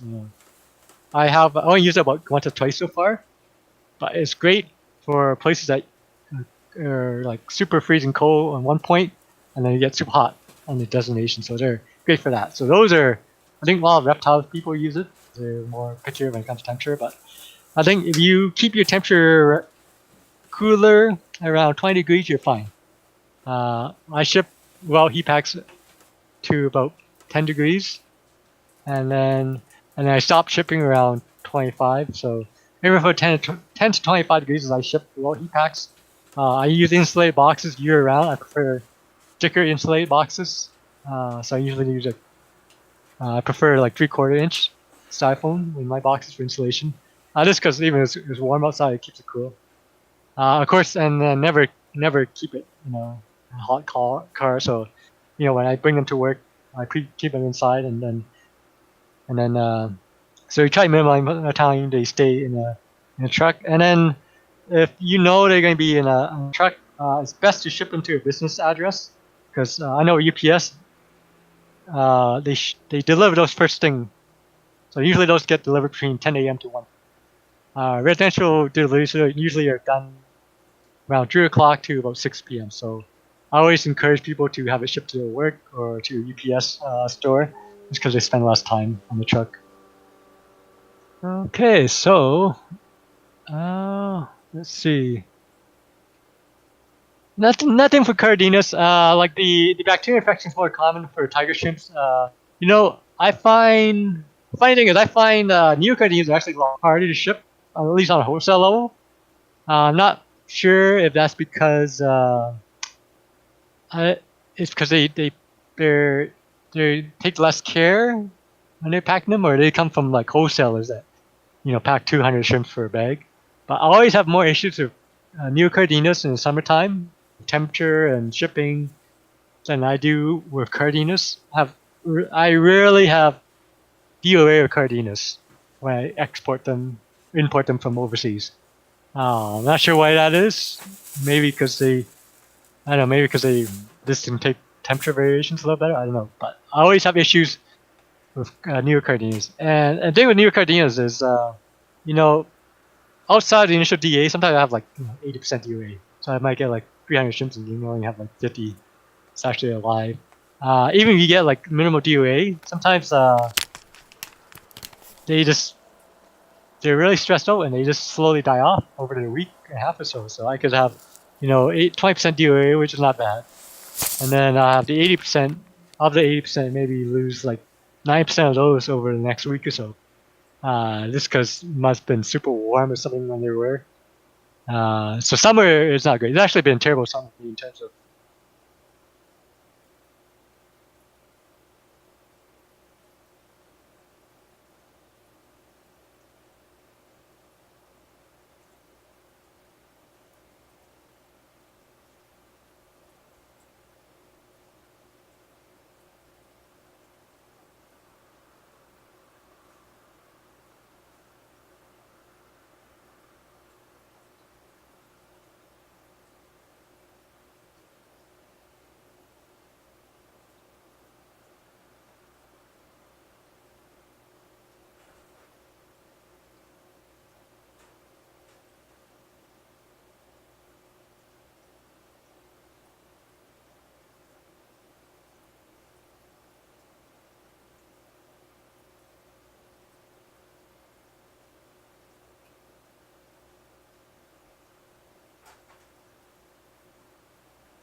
of diseases. So, um, and that's actually how I got into. When I got my Taiwan bees, I was, it wasn't near the beginning, but probably about a year and a half after they came out on the market, so prices were a little more reasonable, but they were still very sensitive and very, very, very hard to reproduce. So my first Taiwan bee tank, I think the pH was about, it was a mixture of ABD. So everyone used AD aquasoil. There's three types. There's Amazona, which is like 90% of people out there use, Africana, and Malaya. So Malaya is softer, but it's also most aggressive for pH. Very soft. It's good for crypts. It's actually designed for growing crypts, like nice soft roots. And there's Africana, which is it's kind of I like it because it's hard. It's a lot stronger for in terms of the pH buffering, and and doesn't leach really any ammonia. So it's inert, fairly inert, a little bit, but not much. So if you need to do emergency tank for a bee shrimp, I would use your Academa, which is not common in Alberta, or which is a bonsai soil, which is completely inert. Sorry, completely doesn't leach ammonia, and pretty mild when it comes to buffering, or Africana. So when I first started my tanks, I was using Africana. Actually, I was my base layer because it was harder, so it didn't compress as much. So I used that base layer. Usually, I use about 1/3 Africana or 1/2 to 3/4 to 1/2 Amazona. And because I use Africana, it buffers the pH really low. I think my initial pH in my tanks was about 4.8, which is back then was okay, because a lot of these Taiwan bees were being bred in those conditions. But nowadays, that's too low. You don't gonna have very high success rate unless your shrimps are used to it. But nothing really grows at that level in terms of bacteria, good bacteria and bad bacteria. So a very small margin for her. But yeah, no, they're pretty good for diseases. Maybe because it comes to parameters, but who knows? And they also come most cardinas you see other than the wild caught ones. They come from what I call shrimp farms. And they're mostly bred indoors too, so they're much better conditions. I haven't heard of any big breeders using giant outdoor ponds like they do for new cardinas. Usually because they carry control parameters for that way, and that's because they're sensitive to heat too. So I think cardinas are just raised in much better condition, really, even on a wholesale level compared to new cardinas. Okay, so do I minimize water for neos? Yes and no. So I have two different tank systems for neos right now. I got my Tiger tank system, which is a inert substrate, which is this gravel, and I use RO water for that because I like to find control over the parameters for my tiger shrimps. And I do keep some neocardinas in there. So those ones are RO water, but again, different parameters compared to my bee shrimp. And then the other tanks, or basically my crayfish tanks too, they're just tap water. And I use for the chlorinator. I know Prime is very popular in Edmonton because of the chlorine or chloramine, ammonia stuff. But I heard this is maybe 6 years ago, 7 years. Some people had some bad history of the Prime, Chem Prime. Maybe it was a bad batch or something, but they had tanks that just crashed using Prime. So I don't like to use Prime or anything that kind of removes ammonia in my tanks. I use the neutrophil one, the Hagen one, and every time I change water, I just put that in there. So okay, next question. Oh, I think that's it. Did I caught up everything? Okay, I think that's all the questions for now. It would seem so. How are we doing for time here? How are you doing for time, Hung? It's not too bad. I need to check on some stuff from customers later. Good. Okay. I think one or two more questions might roll in, and do you want to wrap it up at a certain time, or? Yeah, I can keep going. Is there any other questions? Yeah, no, it's there's lots of different shrimps out there that you don't see yet. But yeah, carotene is really my specialty. I mean, I know a lot of people are into Neos, but I'm a Caradina guy. Uh, you know, I actually find them a lot easier to breed in terms of selective breeding. I used to have a really nice colony of fire reds, cringe fire reds at one point, but it was just so much work. Uh, you can't have, you can't let up with I find with Neocardinas. At least on the mass scale. Just because you can have a lot more breeders, I guess. But if you let one male, one female slip, you gotta make sure you catch it, and if you don't, it could ruin your colony. So I just found a lot more work. I have to be more observant when it comes to breeding new cardinas. But yeah, definitely, I've seen really nice new cardinas out there. I had a really good colony at 1.2. It's kind of too bad I didn't keep it going, but it was if you put in the effort and the time into selective breeding, you get really great results in a really short amount of time too. You know, it only takes maybe 4 or 5 generations of new cartoons to really get some solid looking shrimp. Relative hardness. You know what? Kelly tap water is fine. I always say if you keep it around Kelly tap water, pH I say about 8. So 8 to around 12 is a good range. I wouldn't want to go to once you get to about 13, 14, 15, it gets a little hard. Uh, and as long as you keep it in that range, you should be okay. They do okay in like a lot. I had a lot of luck with actually using before I knew better. I was using like up to like the frugal substrate using tap water, and they kept it lower. But I was doing pretty good new continuous too. The only thing is, after about a year and a half, so you need to change the substrate, else it's, or you don't. You can just keep going along to GH or jump higher. But no, the most of the new cardinas they're just raised in standard parameters. I actually at one point I had some, and this is a long time ago. This is probably when I had some super tigers in a low pH tank. At one point I had some calls from my cherry colony in there. They're just brown water shrimps. I threw them in there, and the pH is about 6.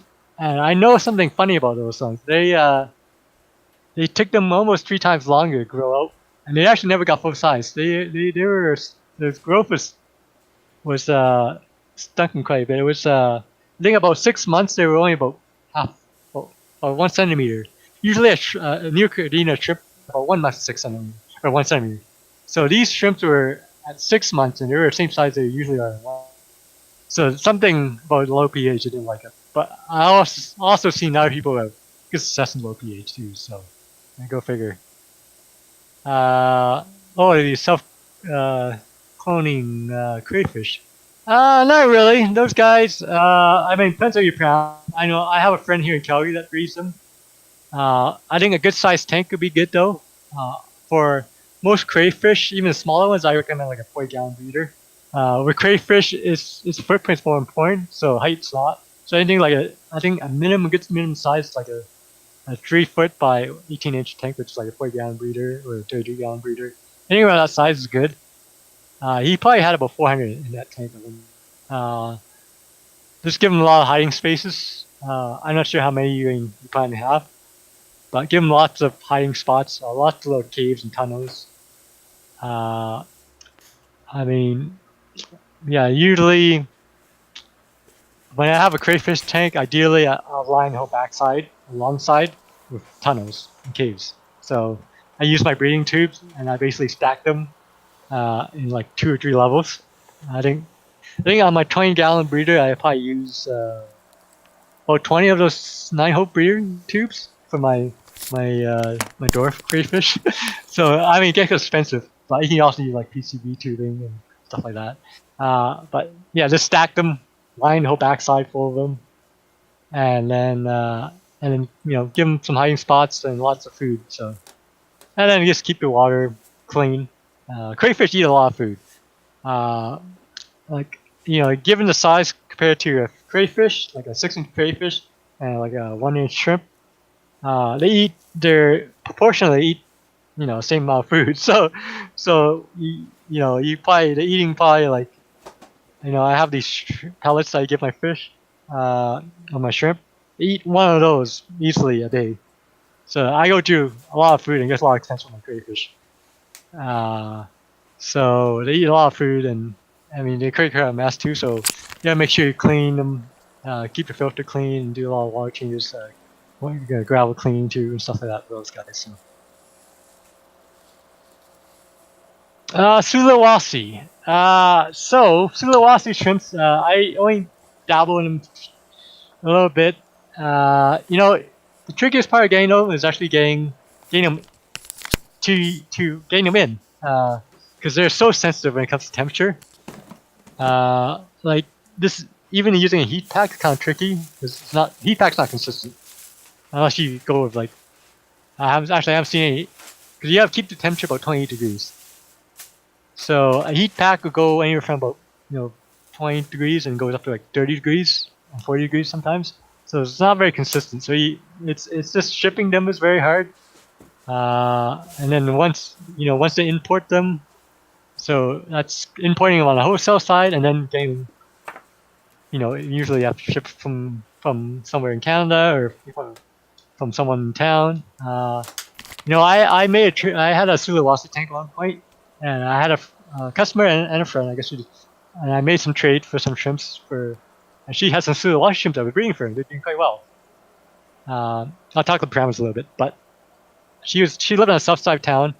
It wasn't too cold. It was kind of a little bit of winter time, but it was about half an hour drive. So I got 10 of them. I put them in a bag.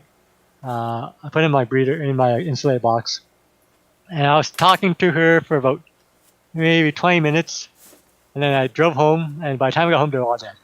So there are stories out there that some people look at them and they stress them out, and within a few minutes, they drop dead. So there are some extreme stories about how hardy they are. But if you can get some locally bred ones, that's your best luck. In terms of parameters, they like really soft water, relatively soft water. I think pH-wise, you're looking about 3 or 4, but really high pH. And then if you want to dive into more, there's so the Sulawesi Lake system. There's probably about 4 or 5 Sulawesi lakes kind of composed of the area, and that's where like the rabbit snails and the Sulawesi shrimp comes from. So there's different parameters actually between those different lakes. So you have to kind of do some research what kind of shrimp you're getting and which part they're coming from. And if they're not being wild caught, what parameters the breeders are keeping that. So having really high pH and really soft water is really tricky to do. It's really impossible to do using tap water. I can't think of any natural occurring sources of water that's super, like 8.2 or pH, but soft. So Sulawesi Lake is pretty unique in that. So you pretty much have to use RO, and the salts out there for RO, they're not very easy to dissolve. You need some prep work. The shrimp tank one, I heard good things about it. I have yet to use it in a tank yet. I mean, I heard good things about from customers. But that one seems to be the easiest one so far. But the saltfish shrimp ones they don't dissolve very well. You need to usually mix them in or put CO2 and all that stuff. So, but there's 2 salts for saltfish shrimp, the 7.5. So you can use an inert substrate and use the 8.5. We'll get right, for the cardinal shrimps. Or you can use something that buffers it slightly up a little bit. Like some people use the marine substrate, from Specail or Argonite or some crushed coral sometimes. Well, it's actually KH is not very high. KH is fairly low as well. I mean it varies. Anywhere from GH, it's going to be about 4 to about 6 or 7, depends on the lake. And the KH is maybe 3. I think most of the mixture is about 1 to 2 ratio. So I think our KH tap water wise, I haven't tested a lot, but I think it was like 6. But yeah, it's very, and they need really stable parameters. So you have to make sure you prep your water beforehand. Make sure the temperatures are the same. Most likely, be putting heat in there. Make sure it's the same. No, actually, KH is quite low, so it's very different. Like it's a mystery. It's I don't know how you can get some super high pH and fairly low KH. Yeah, it's I don't know. There must be. I can't even. But yeah, I'm not even sure how you do it. It's not something you can do with just tap water. You definitely need to make your own water, and you can use something that buffers the parameter. Some people have been like that way, uh, and then just use, you know, inert or lower pH water, and then it buffers up naturally. So then water changes, you have to be careful. Again, you have to make sure everything's stable. I knew a couple of friends who did maybe 10% at most and drip them in really slowly. Some people had bad luck with just not doing water changes at all. Because I know some people I talked to, they said they every time they did a water change, they lose a few shrimps here and there. So you kind of have to see how your shrimp react to water changes. And yeah, it's I had kept some cardinal shrimps for probably about a year, and I know two guys in the city that kept about the same amount of time, maybe 2 years. I had some babies, but I also had some die-offs, so my population wasn't growing too much. Uh, Part of that I think because the smaller tank, I think it was about 15 gallon with a cube too, so it wasn't the best in terms of filtration wise. It was just HMF filter in there with a canister, but it still wasn't. I think I could have done a little better in terms of that. But yeah, it was. You just have to be on top of your parameters, and it has to be super stable. Uh, I would say I haven't seen too many people in Canada be very successful with it. Maybe one or two, and part of that is one guy I know. He just the natural parameters actually pretty close to what he needs it to be. Uh, the pH is a little lower, but he doesn't use something that buffers up a little bit. But his GH and K is just really close, so he was actually just using his tap water, and he was able to get the pH up there. So he got lucky in that regards, but everyone else I knew had mixed results. Uh, but if you're very good with parameters, and some people are and some people are not, I think you could be okay with it. So, but yeah, getting them in is part of the part of the difficulty is getting them in healthy and stable.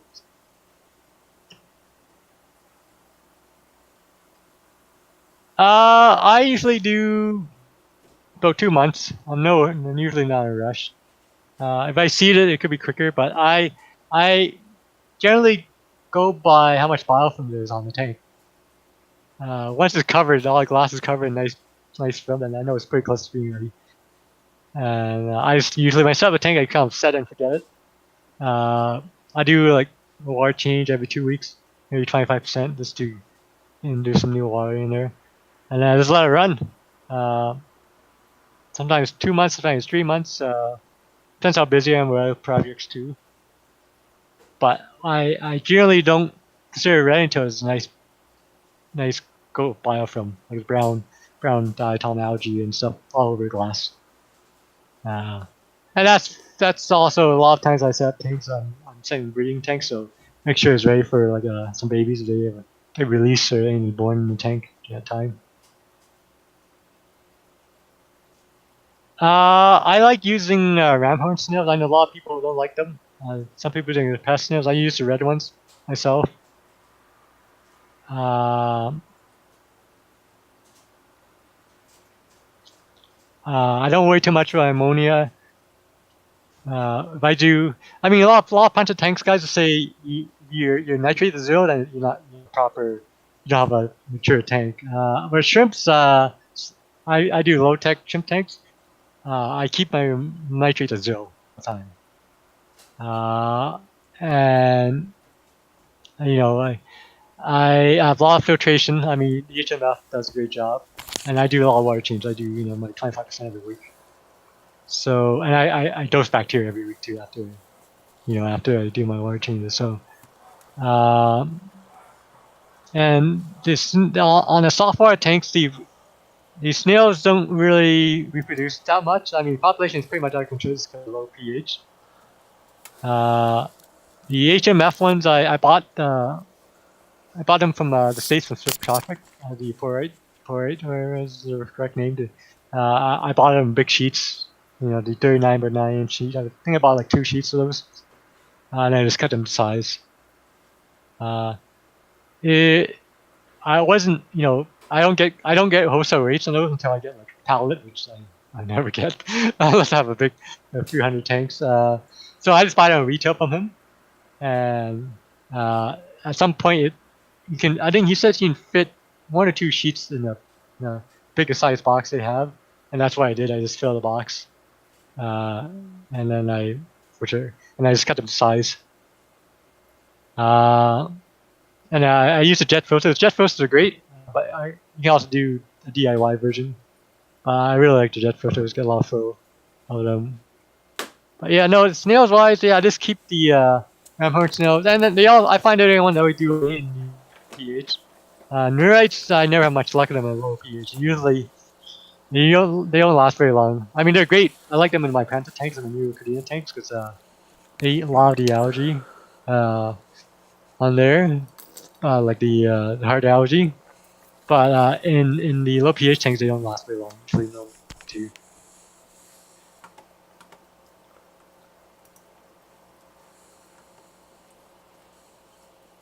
Okay, well, that probably wraps it about up, eh? Yeah, unless anyone has any questions, I can stay. Yeah, but yeah, shrimp tanks are fairly simple as long as you keep the everything stable. That's the main thing, stability. When I first got into shrimps, I didn't know anything about GH or KH or even pH at one point. I just assumed everything. I worked in a pet store for years, and back then I was like a teenager, and we assumed everything lives in our tap water. And I know once I started going into shrimps and making my own water and learning about GH and KH and hardness and all that stuff, I actually really opened up my eyes in terms of like making my own water. And now I'm like I feel I can tackle. If I had the time and the space, I could tackle almost any fish because I can make any water really.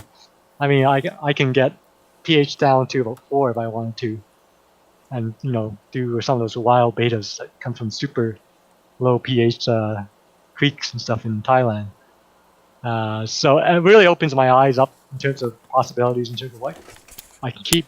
And now it's like, you really get into RO and stuff. I mean, yeah, it's pretty expensive to wastewater, but yeah, it just really opens up your possibilities of what you can keep. Not just for shrimps and fish, but there's crayfish and plants, and there's a lot of plants out there that like super soft water too. So I'm lucky that I live in condos where the water's all covered. But you can definitely get some really high efficiency RO filters out there too, like 1-to-1 ratio really cuts it down. But yeah, it's once you go to RO, I really can't really go back. The only thing that's limiting me right now is the space. If I could, I would have like racks and racks of tanks and with like reservoirs. I can make my own water. I got like 4 reservoir tanks right now, and they all have different parameters in them, and plus 1 more for this pure RO. But even then, that's only like 4 different parameters. I probably need a little more than that. But yeah, it's yeah. Once you go RO, it's hard to go through this tap water because you have so much control, and it is a little more advanced, but it's yeah. It's you can using the right. If you know how to adjust your parameters independently, you can make your own water for any parameter you want. Like I do, I have stuff to add to KH by itself.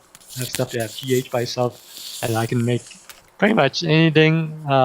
Once you get into certain chemicals, they react differently together. But for most part, you can make any parameters you want. So, okay. I think everyone else, unless you guys have anything else.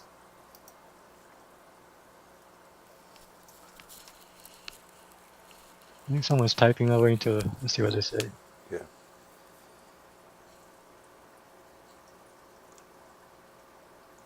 And yeah, it's too bad Tommy couldn't get it. I know he was pretty busy today. I knew Tommy actually. Me and Tommy go. So when I first got started, there's very few guys in the hobby. Like there was only a couple of us per city. So there's like me, this guy Ron in Calgary here, and then maybe one guy in Edmonton who actually wasn't.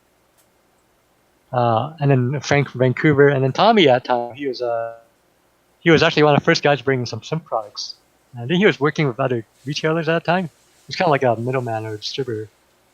and he was selling a brand of shrimp products back then, and then he opened up his own store. So it would be good to have him in here because he's more of a pure retailer, and he does it full time where I only do it part time. So and he ships out a lot more than I do too. So, but he's a good guy too. So and yeah, he's been in the industry for a really long time. So PRLs. So I started the PRLs. They actually about hold on, must have been like 6-7 years ago. I made contact with the Band Batch USA rep. So this guy was in the States. I think it was Chicago. Max was his name, and he was importing Band Batch products from Japan. And of course, Band Batch also sells shrimps or PRLs, Japanese PRL. So for the longest time, that was kind of like my pinnacle of getting some Japanese PRL line. And I know I used to get a lot of shrimp from Frank in Vancouver, but he was having a hard time too. And one thing you learn about getting PRLs is you don't buy them secondhand. At least Japanese PRL. You try. The only way you can get pure, guarantee authentic Japanese PRL is go straight to the source, or at least someone who gets them from the actual breeder. So Max started importing Japanese PRL. So he was doing Banbachi, Crimson, Ebiken, and Nichi Epi. So I got my Japanese PRL line from him, and I got it in about 6 of them, and they were $100 US each plus shipping. So it didn't cost me about $800 for 6 US. And those were the start of my PRL line. And then I had a hot summer, and I lost 3 of them. So I was down to 3. But one really nice female, one okay female, one pretty nice male. So from those 3, uh, I was lucky enough to get a pretty decent sized colony from them. And at some point, I got in touch with this other breeder in Vancouver, Stefan. His nickname was like Manhana B or something. He was pretty very well known internationally too. He was actually based in Vancouver, and he had a really good line of PRL lines too. So somehow I got some his red leg ones, and I think one of my tank overflowing. I had them in the compartments in the same tank, and some of those got in there, so they got mixed in there, but it wasn't too bad. It wasn't a bad mixture to have, so because they were pretty high quality already. So that was it, and I had started with 3 essentially, and then I went to 40, 50, and from there I went to 500, 600. Now I have 4 tanks with them, and I've been I keep maybe 1 or 2 males, and maybe 3 or 4 females as my breeder. I've been going for about 4 years, at least 4 or 5 years now. The only thing about PRLs is you need to induce new blood at some point. At the same time, you don't want to degrade the line. So I introduced some new. I started 2 side projects. So I imported some Japanese. Actually, I had a friend who went to Japan last summer, and I got in some Crimson, which are really nice deep red, and some Mugen Japanese red bee, which that one was I think it was $500. That was a $500 male I brought in. So I split my line into 3 now. I got my females with that Mugen, so I got some offsprings from there, and I got some Crimson, which and then so I got 3 lines, and eventually I'm going to mix them back at some point. But no, I haven't been focusing as much as recently, just because the things have just been growing so much as a business. But I still keep a breeder tank, backup breeder tanks, which are kind of like grade A, I consider them, and then my calls, which are I just dump everything into 2 separate tanks for the calls. Just, I don't get into too many different grades because I don't really push in terms of selling them. I just breed my calls, the non-breeder calls. So and I just lump them all in the same tank. I don't worry. I know some PRL breeders they go like A, B, D, or SS, and I don't worry too much about that. I really focus on just breeding the 5 or 6 I have, and then picking out those 5 or 6 every 6 months, right? So and every few months, every year, I retire some of my older breeders, and I bring in some new blood from the offsprings, and I keep doing that. Ideally, you should be actually taking your male offspring and breeding it back to your female, and taking basically his mom, and then you're taking your female offspring and bringing it back with his dad, and doing that. But I just been so busy and I have no that much tank space to do that. So, but yeah, no, you just have to keep calling them. You know, I do it every day, every once a week or two. Probably not often anymore. Maybe once a month. Just before the lights go on, I'll go to the tanks and I'll turn them on, and I spend. You only have about a small window because when there's you can tell with PLs how solid they are when they're stressed. Generally, when a shrimp's very stressed, it's very clear. You notice that with a lot of red cherries and stuff. They're really solid when they're been around the tank for a bit or during the day. But once you turn off the lights and turn back on, then they get pretty stressed out. They lose a little bit of color. So for PRLs, if you turn off, you do calling about within the 5 minutes when the lights goes on. You can tell which ones are really easier to tell which ones are more solid. With the high grades, it's really hard to tell. But once you get to high grade, then you get a little pickier. I always say it's kind of like dog shows when it comes to high-end PRLs. You get really nitpicky about certain things. Like for me, it's the patterns. The circle on the back has to be a perfect circle. The separation between the head has to be a perfect straight line for me. You can't have any whites in there.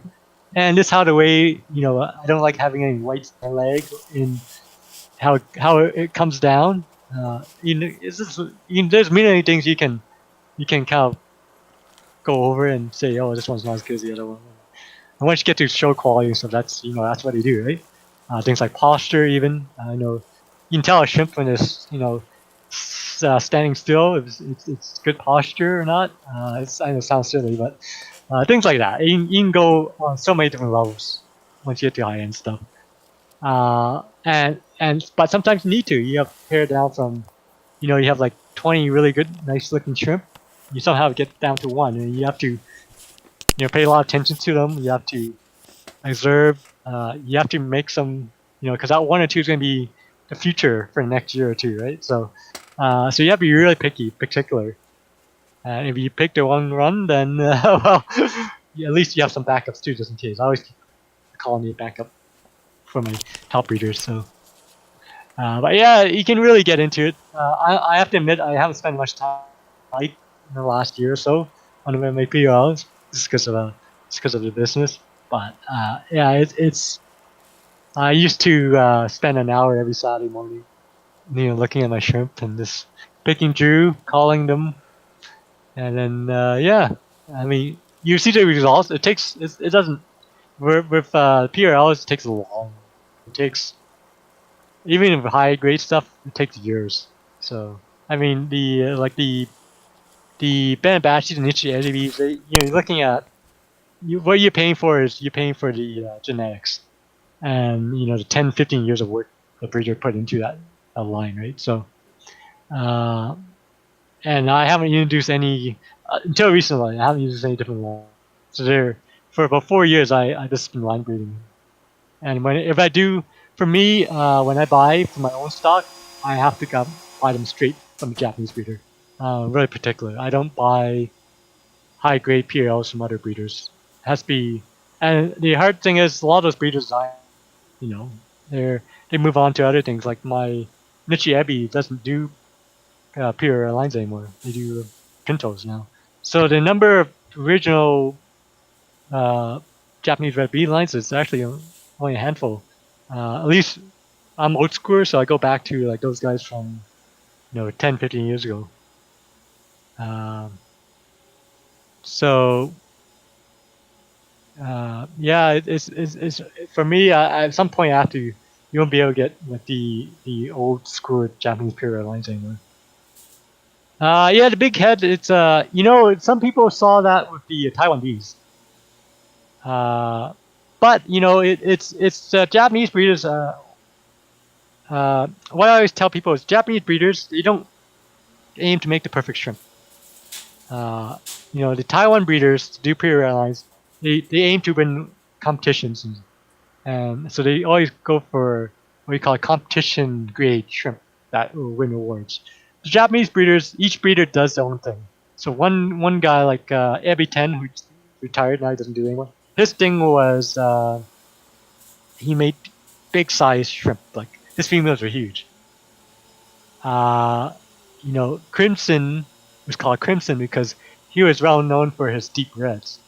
And I think, that's one thing I love about Japanese breeders is no Japanese lines are the same. Each one has a characteristic. You can generally tell. Like I can tell this is if it was a you look at high grade shrimps from each breeder, I can tell if that's a Crimson shrimp or if that's every 10, or they all have their trademark look to them.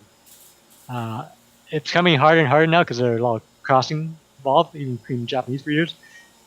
But at one point, you can tell which breeder that the shrimp came from. Ben Batchy is known for the whites. Niche is known uh, for their patterns and no whites and reds. Uh, you know, yeah, it's the big head things came from Taiwan bees. Taiwan bees are a mutation for those who don't know, like the Bracken, Kong, blue boats, and who knows what the other mutation there. I mean, if you look closely at the black and Kong, the black is actually from many layers of different pigments of colors. Uh, and that's how you get a solid black, because this is a mixture of all, basically any possible colors there. But there have been other trade-offs too, and some of the traits is caused by selective breeding too. So, uh, I see it more in Taiwan bees. Maybe some breeders like big heads. I don't know. And maybe some breeders didn't. There's lots of controversy you have right now with Taiwan bees and all the crosses. Some people feel you should breed things out, but there's no standard.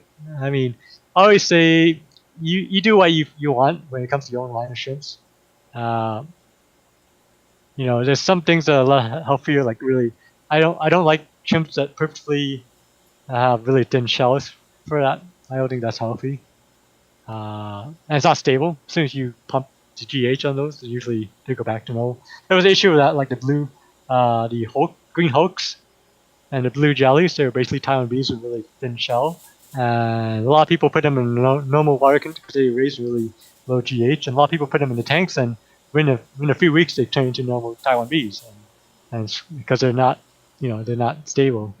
But I think if you prefer, the big heads, go for it.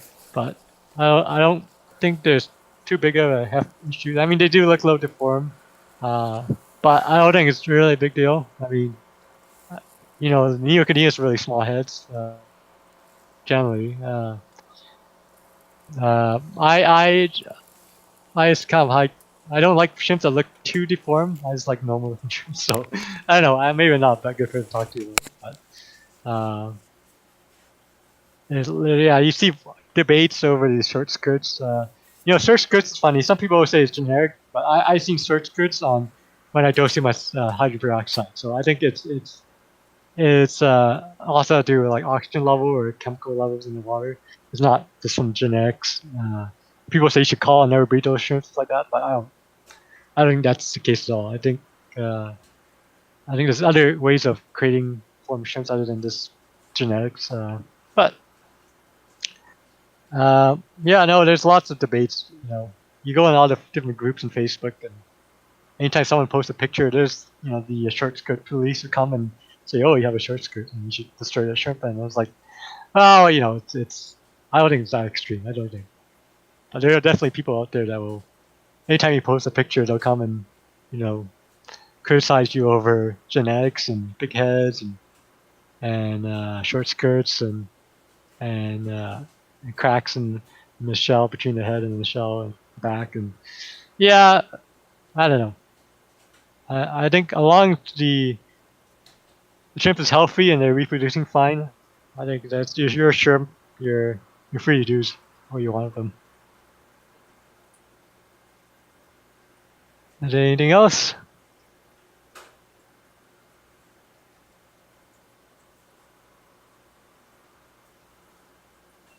Yeah.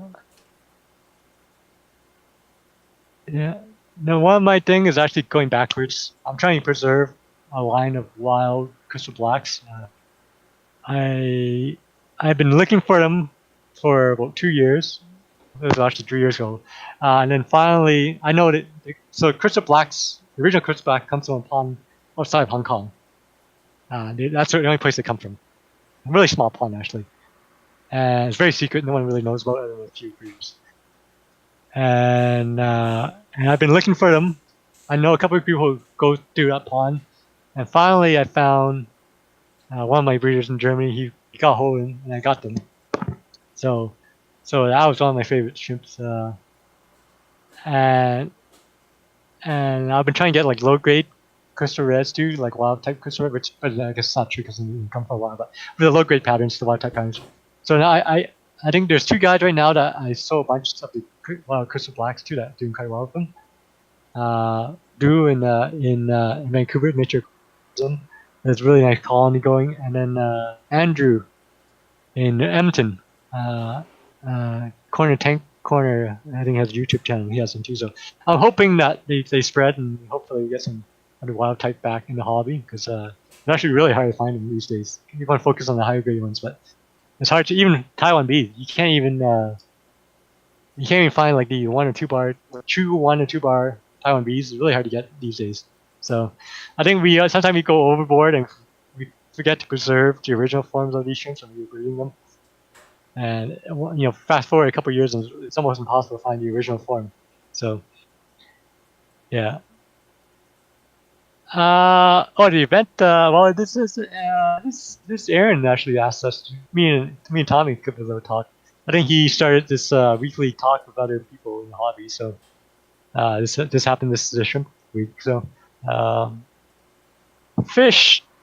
Nothing in particular. I really want to get into betas at some point, but I haven't had time to set up tanks and racks for that yet. But even like the Galaxy Earth borers and stuff. I mean, There's a guy in Calgary. His name's Alberta Aquatica from. Used to be called Rainbow Rift. I'm not sure if you guys are familiar with him, but he was like one of the top rainbow fish breeders in Canada. And I had the pleasure of seeing his setup, and I just got to look at that setup, and I knew that I probably won't be at any time to breed fish until I retire, at least.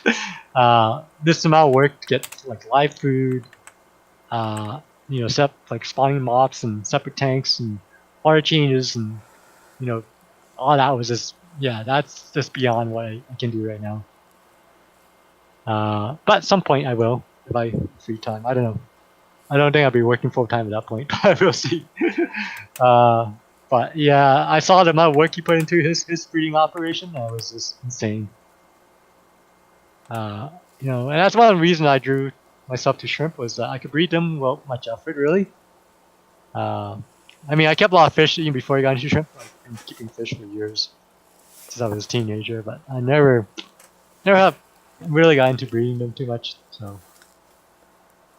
yeah, we'll see. I mean, I want to do like the wild betas.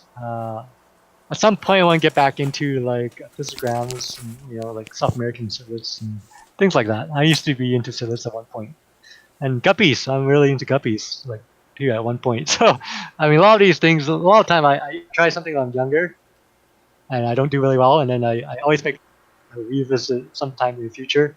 I did that with shrimp a lot. When I first started out, I was doing like I did the blue bees. I did the crystal reds at one point. I failed miserably, and then I finally make a point to come revisit at one point and come make sure I do well. So who knows? Maybe at one point I'll do fish again. But yeah, it's a lot of work. I mean, I don't see how a lot of these guys can do it, especially on a big scale.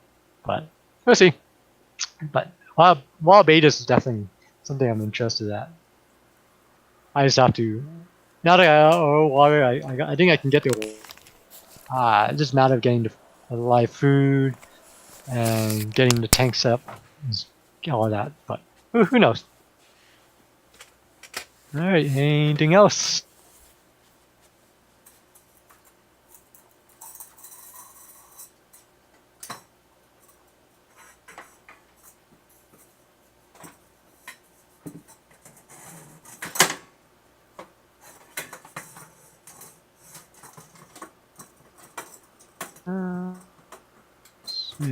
Well, if there's not anything else, I guess we'll call it a night here. Unless anything pop up. Well, thanks for joining us. It's always good to talk shrimp with people. Sorry I got carried away, but I kind of ramble at times. But yeah, I will be up in Empton this weekend if you guys want to talk. We just want to just chat. Even be up there till Sunday, and then I'm back in Calgary for there till I think till my next trip, I guess. When's the October? Is that October? It's the next show or anything, Aaron? Yes, October 7th. Yeah, so unless I'm in Japan for the I might be going to Japan for the Nature Aquarium party. Now, definitely. When's that? I have to check with my ADA rep. I think it's sometime in October or September. I don't know. Or November. I know it's a big party. That's okay. I'll see. I'll see. At one point, I want to go to Japan and do a shrimp tour too because I want to do some shopping. Yeah, of course. Well, thank you again, Hung. Yeah, you guys know I'm all on Facebook pretty much 18 hours a day. So if you have any questions, you can reach me there. Other than that, thank you, and I guess have a good night. Yeah, thanks everybody for all the good questions. Take care.